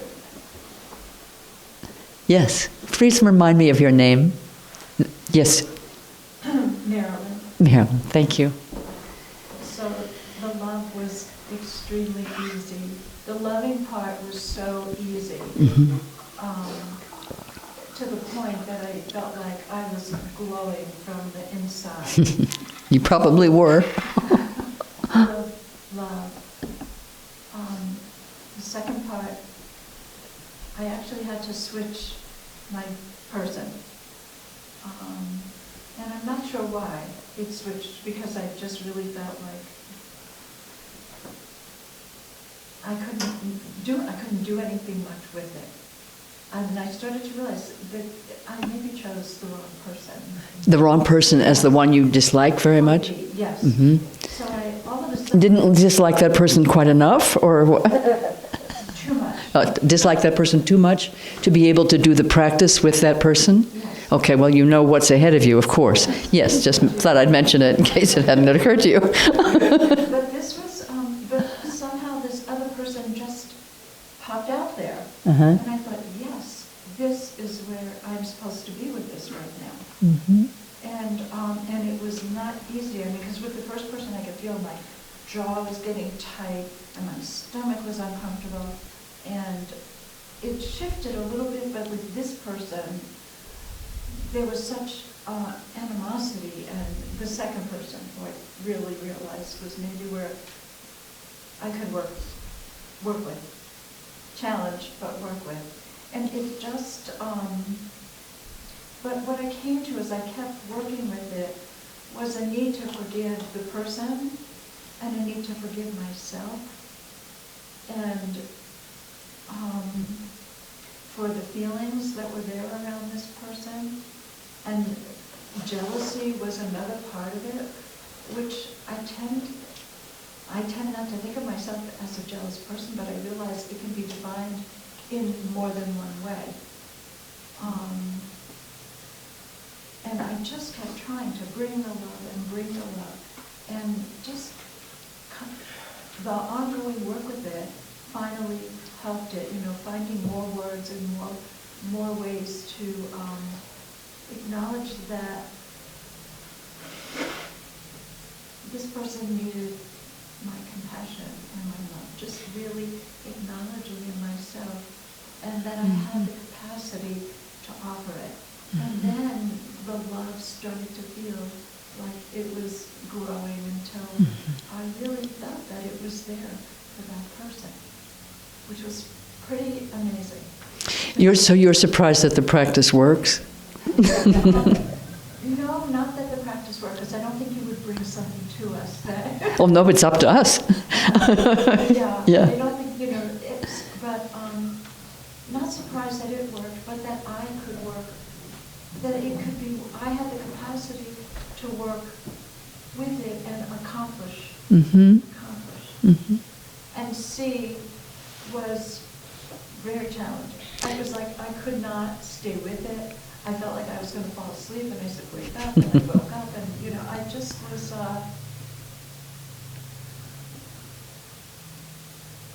I brought a little bit of love, but I could never get the glow to be there for sake. Thank you so much for describing this so carefully. It was really good, really good. It's so interesting that we, and I include myself, have the same experience with the neutrality. There's such a similar theme with the neutrality. The person we have nothing for. It's like the person we have nothing for. Yeah. But since that's most of the people in our lifetime, it's a place where we need to do some work.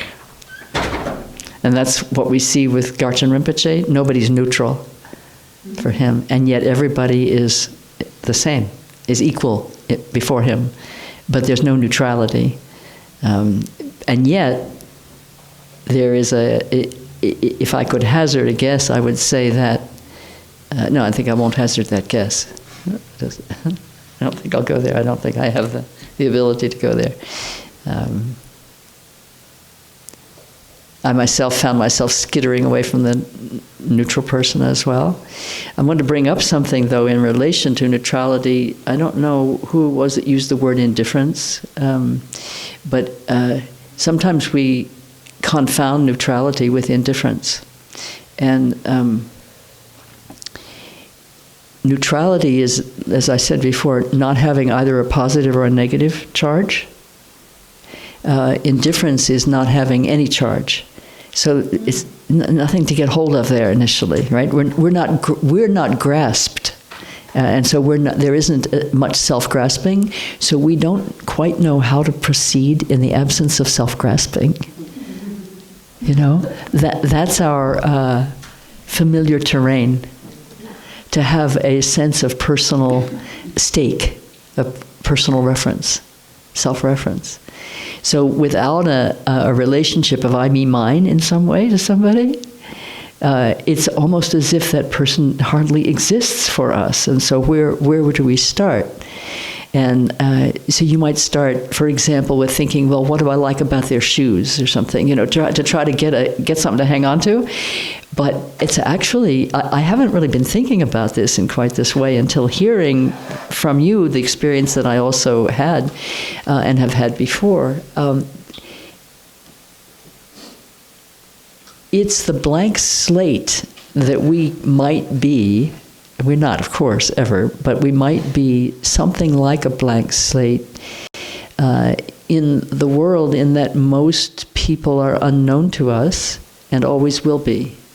And we formulate the Bodhisattva aspiration to liberate all beings from suffering and to bring all beings to the true happiness and to eliminate the causes of their suffering and to give the causes of their true happiness. And so these beings, how do we have for them this vast array of beings in the universe whom we think we have no relationship with? And so neutral base there. How do we then have for them the degree of love that we're talking about that is required to save all beings? You know, at Best Friends they say, save them all. Best Friends is a wonderful animal sanctuary, and they have a campaign called Save Them All from euthanasia, from, you know, all the animals from being put to death. And we're like that. We as bodhisattvas are sanctuary. We're sanctuary and path. How do we really love all sentient beings as much as we love person A, for whom we would do anything? We'd give our life over and over again. Not only that, we'd give them our potato chips. That's my working edge. Right? How do we generate that? How do we cultivate that great love that isn't a respecter of persons, as they say, that doesn't distinguish among beings in preferential ways, in ways that either say yes to this one or no to that one, and doesn't rest in neutral position of really not caring one way or the other. Because not having a positive or negative charge can bleed over into indifference. Yes? And indifference is, you could say neutrality is not caring one way or another, not caring more for A than for B, but indifference is not caring at all. It's much closer to hatred. Here's my fly. Back again. So this practice is like a mine and like a minefield, both. So you could say it's a minefield, but they're little landmines, little mind mines in there that can explode in your face unexpectedly. But it's also a mine that's rich with the most pure ore, which is absolute love.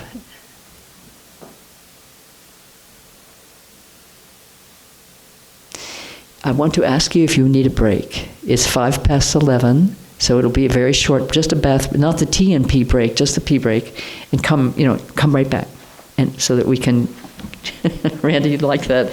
So we'll come right back. And remember, we're in silence outside this room.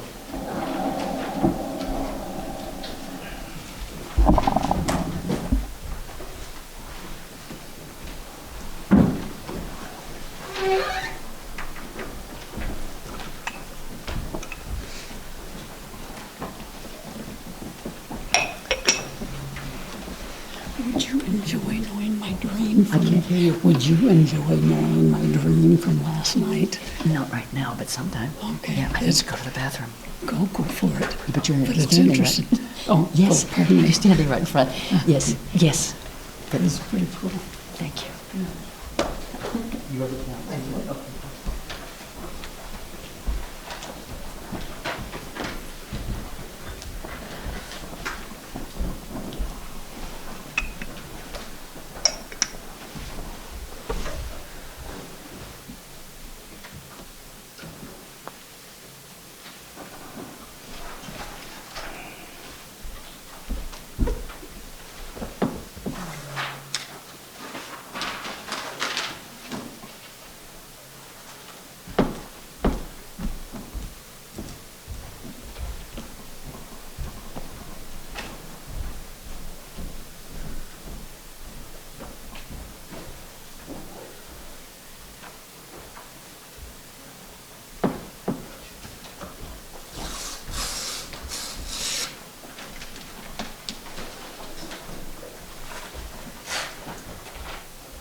hear.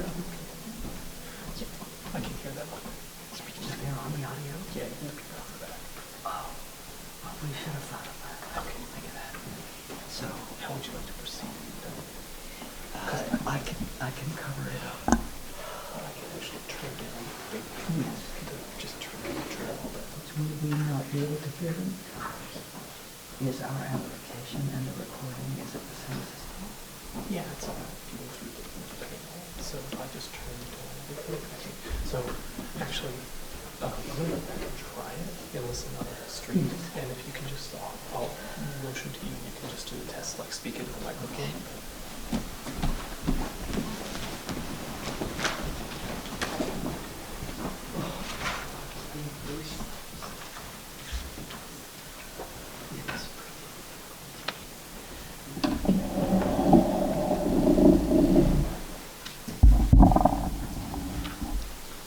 Okay, testing.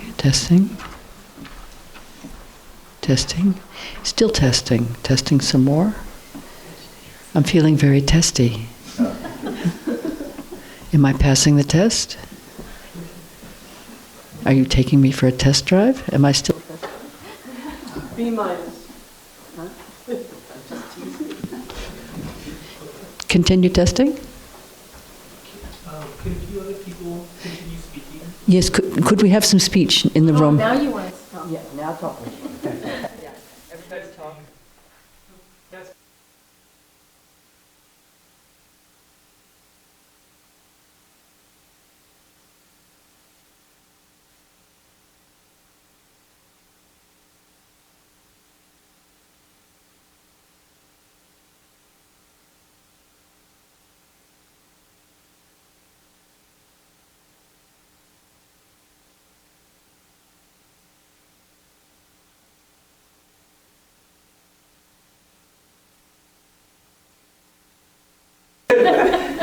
Very eloquent. So, David, were you able to get what you need? Yeah, I think I found the right settings. Okay.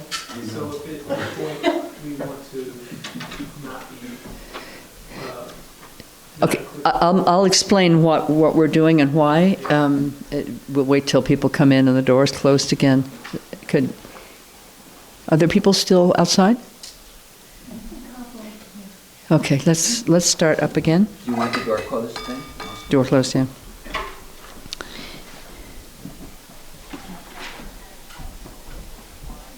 Oh, unless Richard's coming in.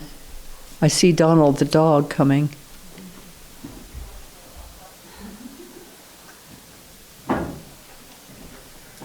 Okay. So what David told me is that we had a request that possibly we could turn off the mic when you folks are speaking from the floor in case there's something intimate and more personal than you would want widely shared, because this live streaming is going all over the world, actually. So I want to apologize for not having thought that through at the beginning, because the work, it becomes intimate very quickly, because the work is intimate. It is with our, with ourselves, and I want us to be free to communicate in that intimate way, but I don't want anybody to feel exposed in a way that is uncomfortable. I don't know that there's any way of editing something out because it's live stream, so probably not. But what David and I were just doing was checking to see if when there is speech, he can turn off the microphone so we can hear, but that it doesn't go on the audio.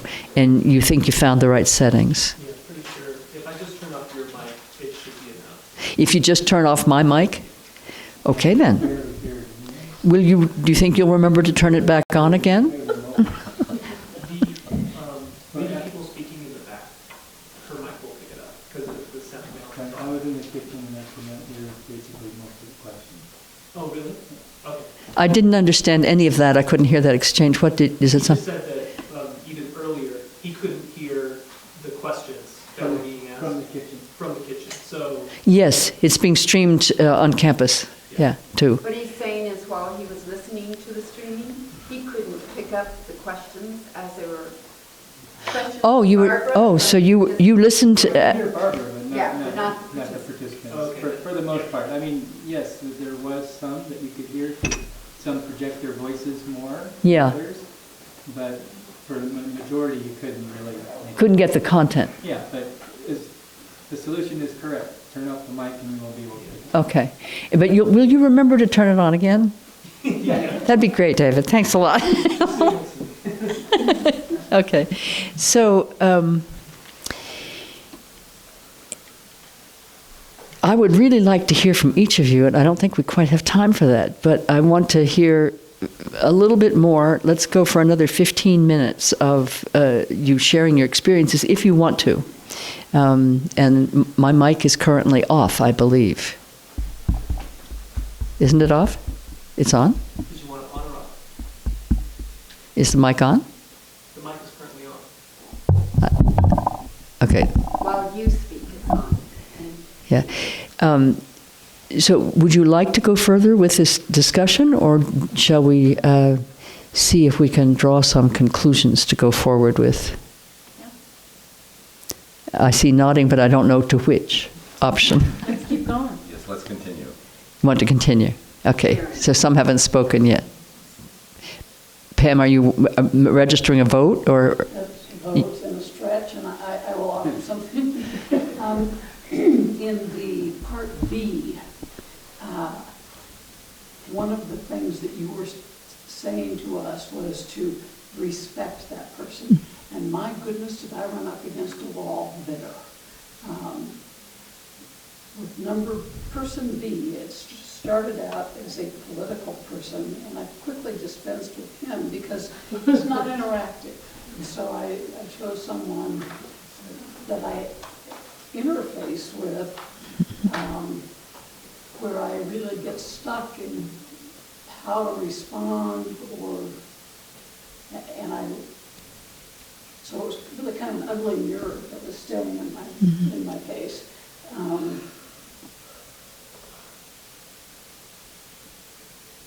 And I recognized that it was a lot about safety, a sense of feeling, needing to not be open or protect myself, set up hurdles or boundaries to protect myself from all those other things you were saying, the criticisms, the inability to have a conversation that got anywhere. And so I never, the only way I could get better at that was to depersonalize it and make it more of the absolute love rather than relative right now. Let's interact. Thank you. Thank you. The way you've described that process so accurately points up the self-referential nature of our reaction systems to most beings and most events and circumstances that we encounter. How the relationship to I determines positive, negative, or indifferent. And when there wasn't a relationship to I, we could barely continue. Yes, in the neutral position. When you talked about going to the absolute, that's exactly where we're going. So you encountered, in the midst of the difficulty, you encountered the solution, and it may feel at times for us when we are encountering difficult emotions, afflictive emotions, of reaction to ourselves, to an event, to some phenomenon or another person or being. It may seem mechanical to withdraw in a sense, to withdraw ourselves from the personal investment, and that's the right word, personal investment that we have in outcomes and the nature of experience and so on. So it may seem mechanical. Okay, now I'm going to switch from the personal to the absolute. And since I can't seem to generate any personal respect even, much less, unconditional love, how am I going to do that? How am I going to jump to the absolute? Well, she said depersonalize. So as an interim strategy, pretty creative. As a long-term method, dead end. Because when I say take it all, I mean take it all. And the personal is right in there. Our personal is right in there, making it hard to do or easy to do. We like it or we don't like it, or we're jealous. We don't know what it is. But if we depersonalize in the sense of reducing the humanity, reducing the humanity of the other person, that's not a fruitful avenue to love. I think you might not have meant depersonalize as much as you might have meant to take it less personally, which is not the same thing. I meant it in regards to both of us, so take it less personally right here. To take it less personally about you will immediately reduce the charge in the situation where there's a big charge of hatred. I mean, we've been taught that from childhood, don't take it personally. How many of us really apply that as a spiritual practice? That's like bottom line. Because every thing we take personally increases our personal investment, which is the same thing as saying increases our self-grasping. So I guess I would, we don't need to get into a long discussion about what depersonalizing means, but the route to love is not through denying somebody else their humanity. Yes? I don't think that's what you meant, though, because that's not the kind of person you are. Yes, stepping away from. Yes. Yeah. Yeah. Thank you very much. Yeah. The reason we're doing this practice is obviously becoming self-evident as we're looking at our experience.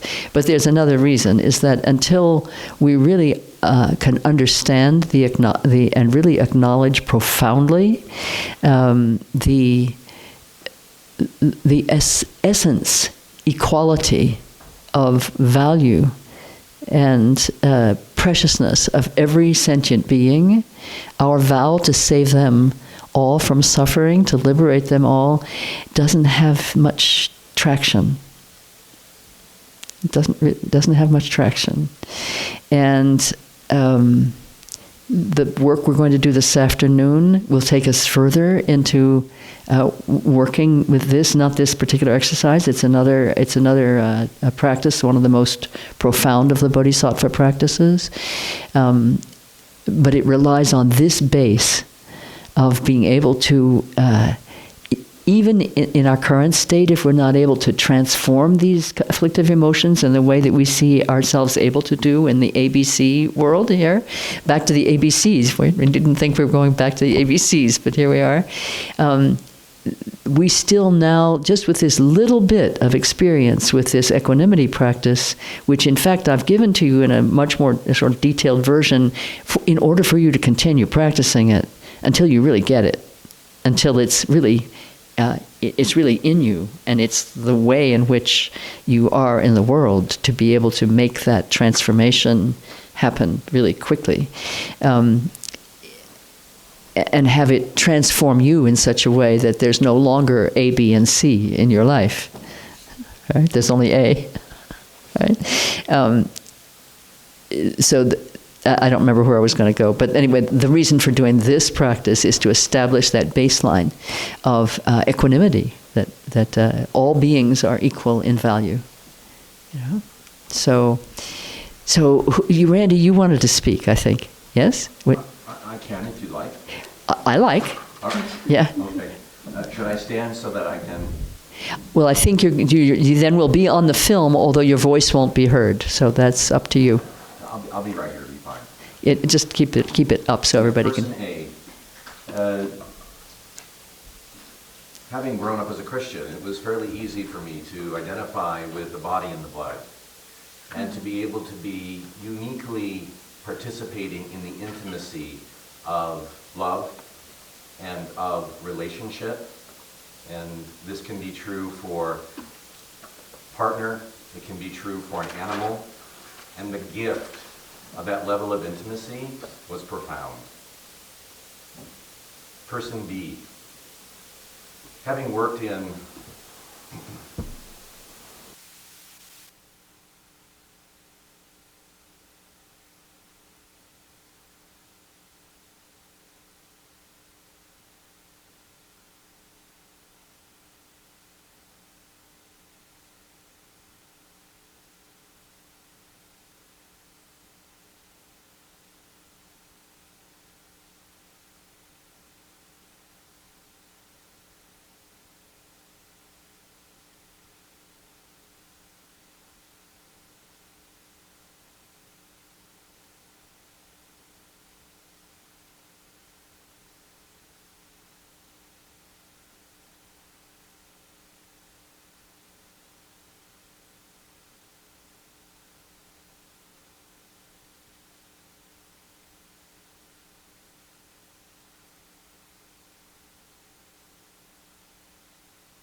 One of the profound skillful meanings in the Vajrayana tradition, the Tibetan Buddhist tradition, is a tradition of deity practice.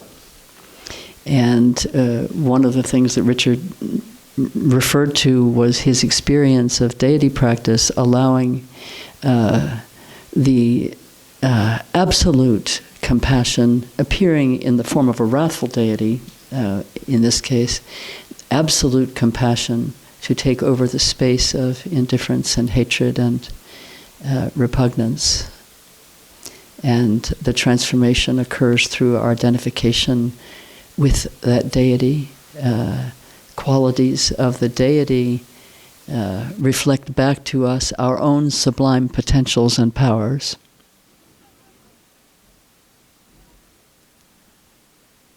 And as we practice on the deity and with the deity, the duality of self and other is given the opportunity to dissolve over and over again. And one realizes identification with, recognition of, and eventually oneness with those qualities that one has perceived as outside oneself or embodied by a deity figure, that one perceives those qualities as indwelling. So the way I think is this: deity and you, not two. Thank you. This is a powerful practice, isn't it? When we enter into it in the way we are, so sincerely, and really we're entering into this practice so lovingly. We're all here together supporting one another in work that's intimate and very challenging. And so the way we're engaging the practice is a very loving engagement. What a gift. I appreciate very much. Yeah. Are there other people who would like to share? Yes, please. Okay. Microphone off.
people sometimes say, well, what do you do when you're just sitting there?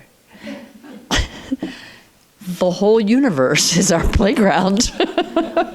And our immense creativity, which never ceases, has infinite possibilities of expression and rearranging our notions of reality so that there's a lot more space between each of those notions, and actual reality is freer to shine through for us to recognize and abide with. Abide with. Thank you so much. Yes? I had a very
So glad that you spoke.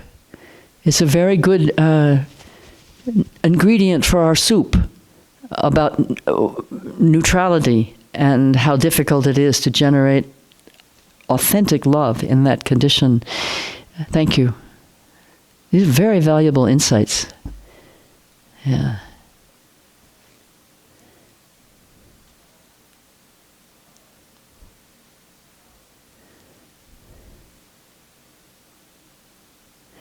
This is still part of the brave part of our work, as you may be aware.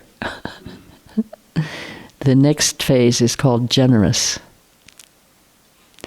It relies upon brave to clear the ground.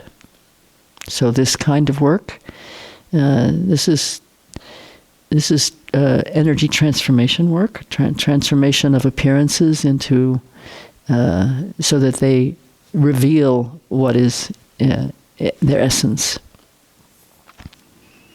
And that's an essential part of the Bodhisattva work. Because if we're constantly ricocheting off experiences, we never stop ricocheting off our self-grasping. So when I say be with, you know that expression I use a lot? To be with. It's being with oneself, just as we are. Being with others, being with all appearances, being with all phenomena.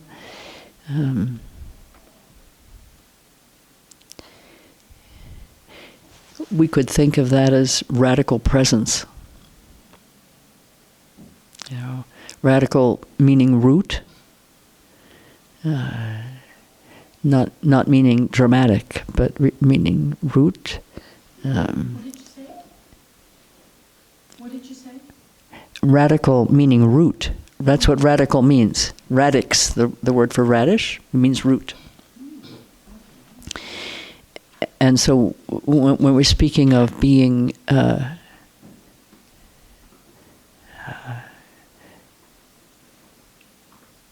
being present, as our last friend spoke of, being present and thus able to love without impediment.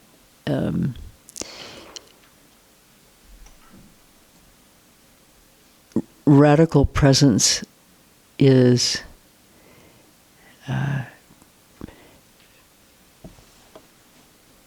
present with appearances that are unfurling constantly in the relative reality that we're inhabiting, and at the same time present with one's own unchanging nature. And the unchanging nature of, that is the essence of all the changing experiences.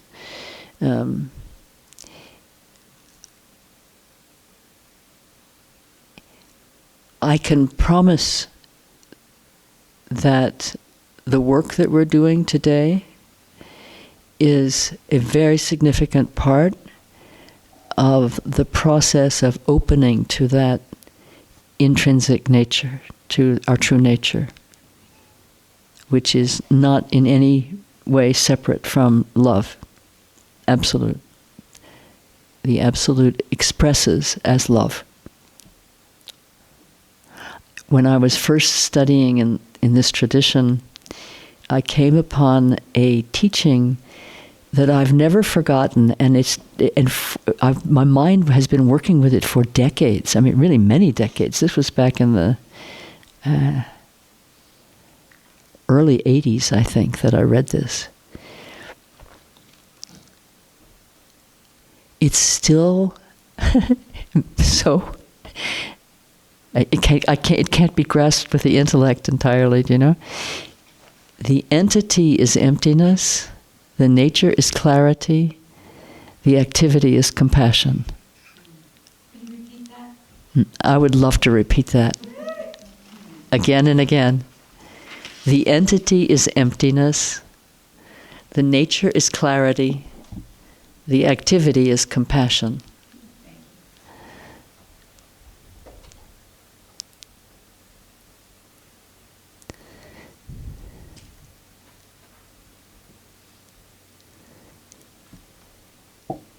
It's from the book called Tantric Practice in Nyingma, Nyingma.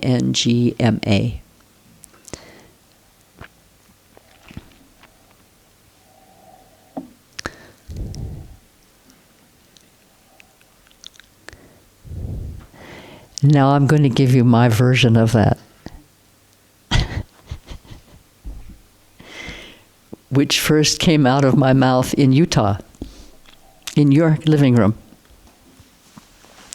And Anne wrote it down. That's the only reason I remember it.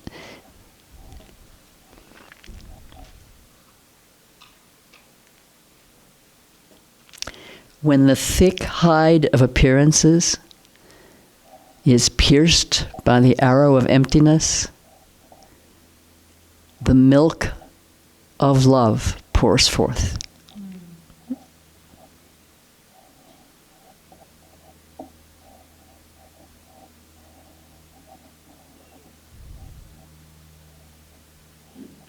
Drink deeply.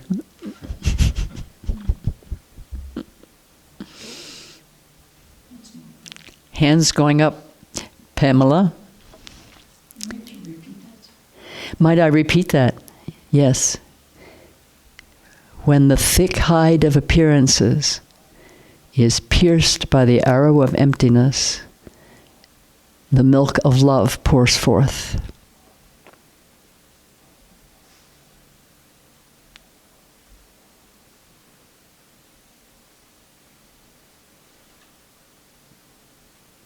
It is so challenging for us to think of ourselves as insubstantial. We are so identified with materiality. It's one of our deepest confusions is this identification that we have. It's not just that we're... I guess I'm going to speak for a little bit. I know, Inilse, you wanted to say something, but I'd like to go. Let me just continue here, if you don't mind. We think of our material preoccupation in material forms. We think, yes, I'm attached to this and I'm attached to that, you know, this material thing or this material existence. And we think, how could I ever really expand beyond that given my existence in a physical body? And we spoke about that yesterday. Remember, we were talking about how Rinpoche said there'll always be some self-grasping as long as you're in a physical body, as long as you have, because there continues to be a point of reference to return to again and again. But our confusion, our confusion of materiality, I think, is not just that we're involved with and entangled by material appearances and experiences and phenomena, but that we identify with materiality. Yes.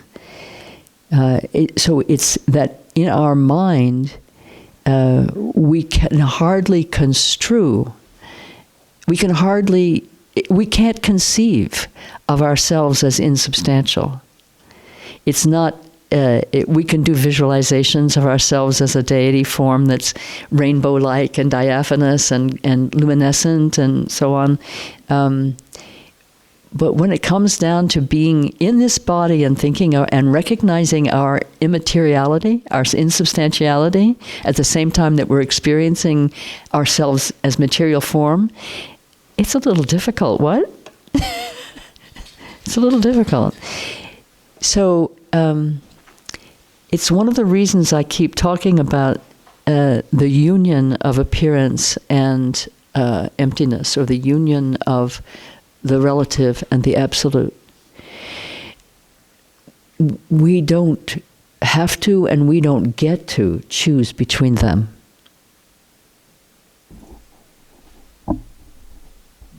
We don't take our mind placement and take it completely out of the material world that we're presently living in and a part of, and place it in some diaphanous, realm. I mean, we do temporarily take an excursion to the mandala of a deity, perhaps, and abide there. But we don't abide there in order not to abide here. We abide there and become familiar with the sublime in order to have that indwelling in us and see the indwelling nature of the absolute in all appearances and all phenomena.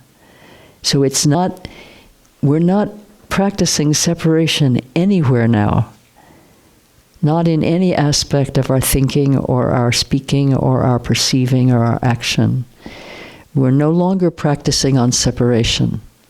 We're practicing on union. The already, always existing union that we are.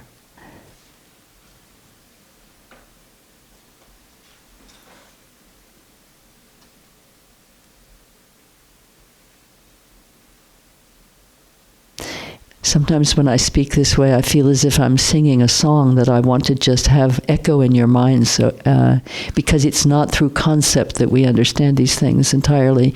But concept paves the way because we're conceptual beings. We use concept to understand, we use concept to express, we use concept to explore, and we use concept to point to that which cannot be expressed. And so our language, and we have so many languages, we humans. I mean, there's so many different languages. And even in this room, there are probably 5 different languages, my guess would be.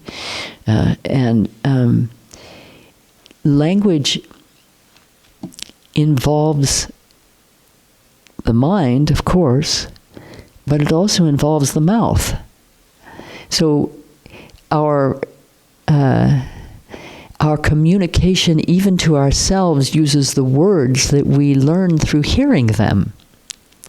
So how can we possibly think of ourselves as separate from the material? We're not separate from the material, but we don't have to remain entangled in it. It's the identification of ourselves as material beings that entangles us. And the attachment to material things and phenomena, it just are really the ways in which we express that entanglement and attachment, But it's really it's really in the mind, yeah?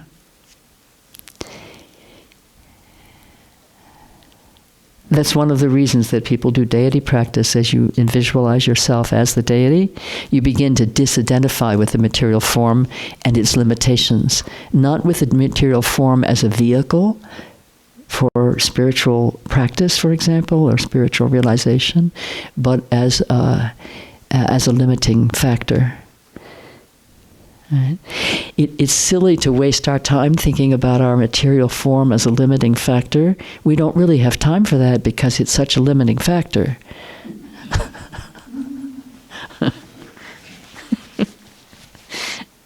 It's self-limiting. So think of the body and all its faculties. Instead, think of our body and all its faculties as vehicles. Vehicles. Means by which the Absolute expresses in the relative world. And there, each of our faculties then becomes a gift for all beings.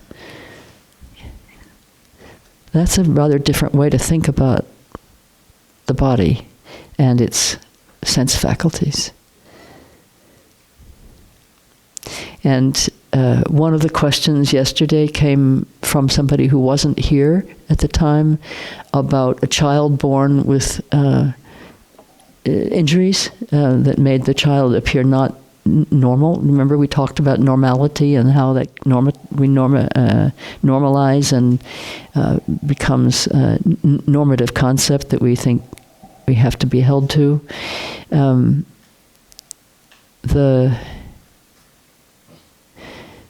I tell in my new book, I speak about a student who had a very severe degenerative disease, and that probably was going to be what took her life eventually. And she spoke so candidly one time in one of our sessions like this about how about the dance that she was doing between confidence and terror. As her body deteriorated her capacities for action in her own behalf, as simple as going to the bathroom, diminished dramatically over the years that I knew her even. And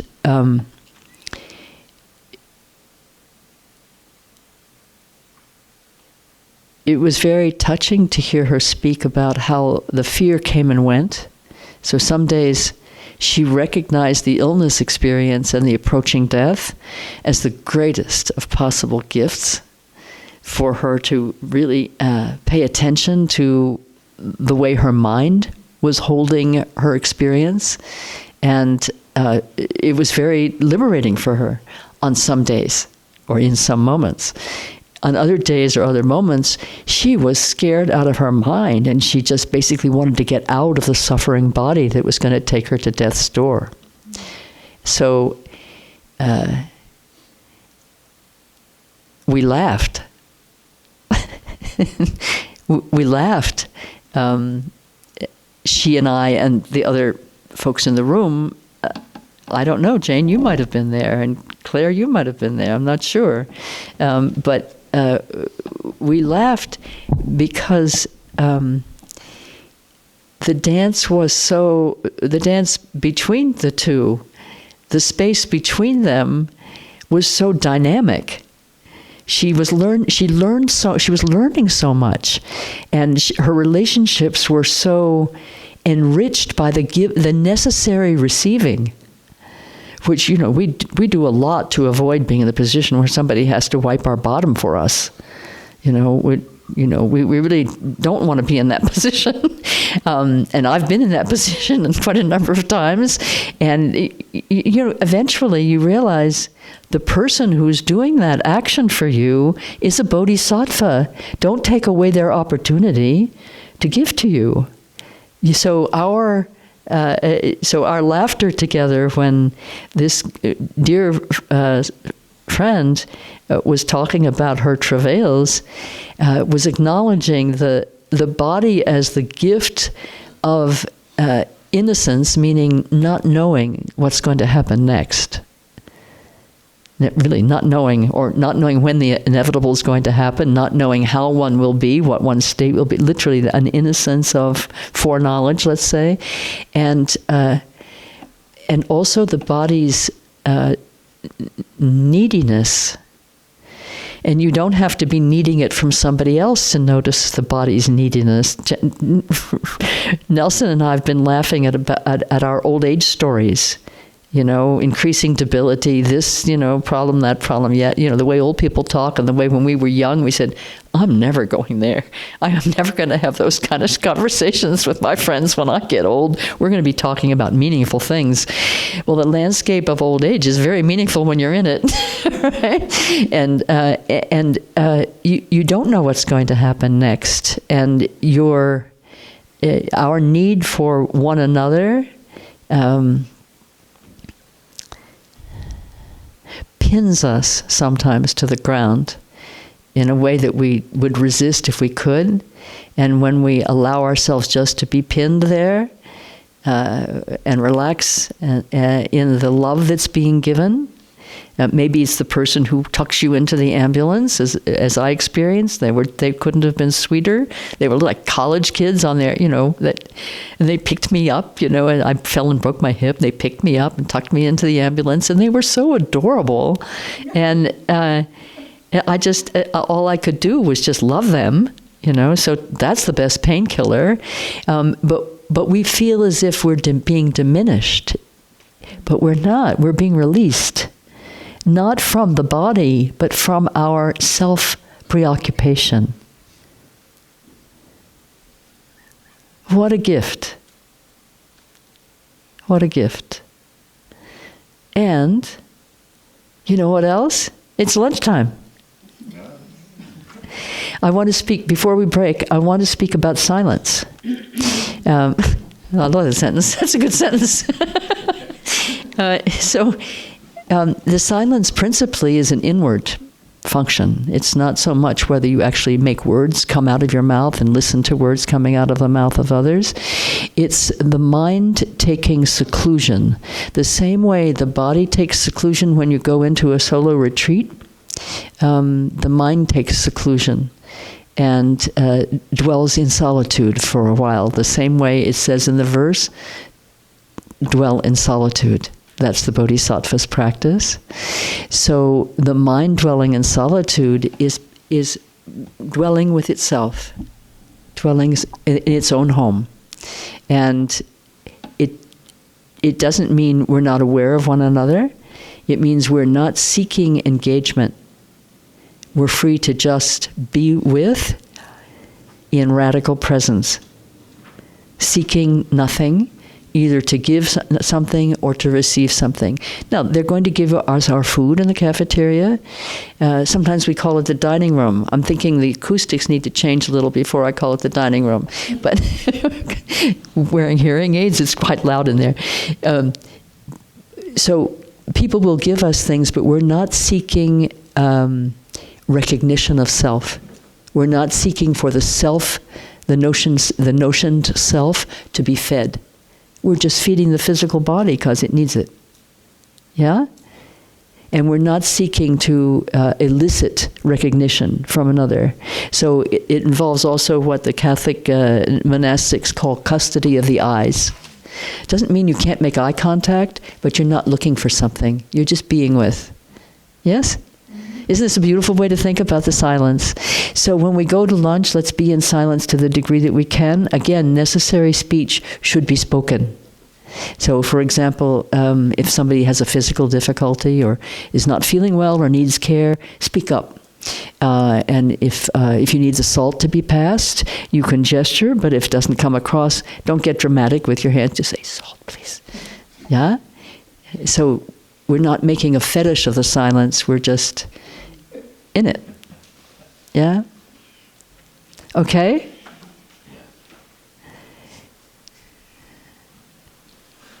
Thank you. Okay then. Thank you very much.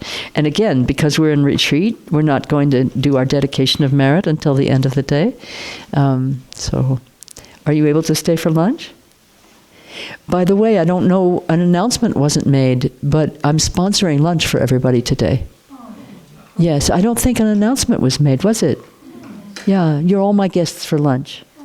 So, you're welcome. You're welcome. Thank you so much for attending this wonderful lunch.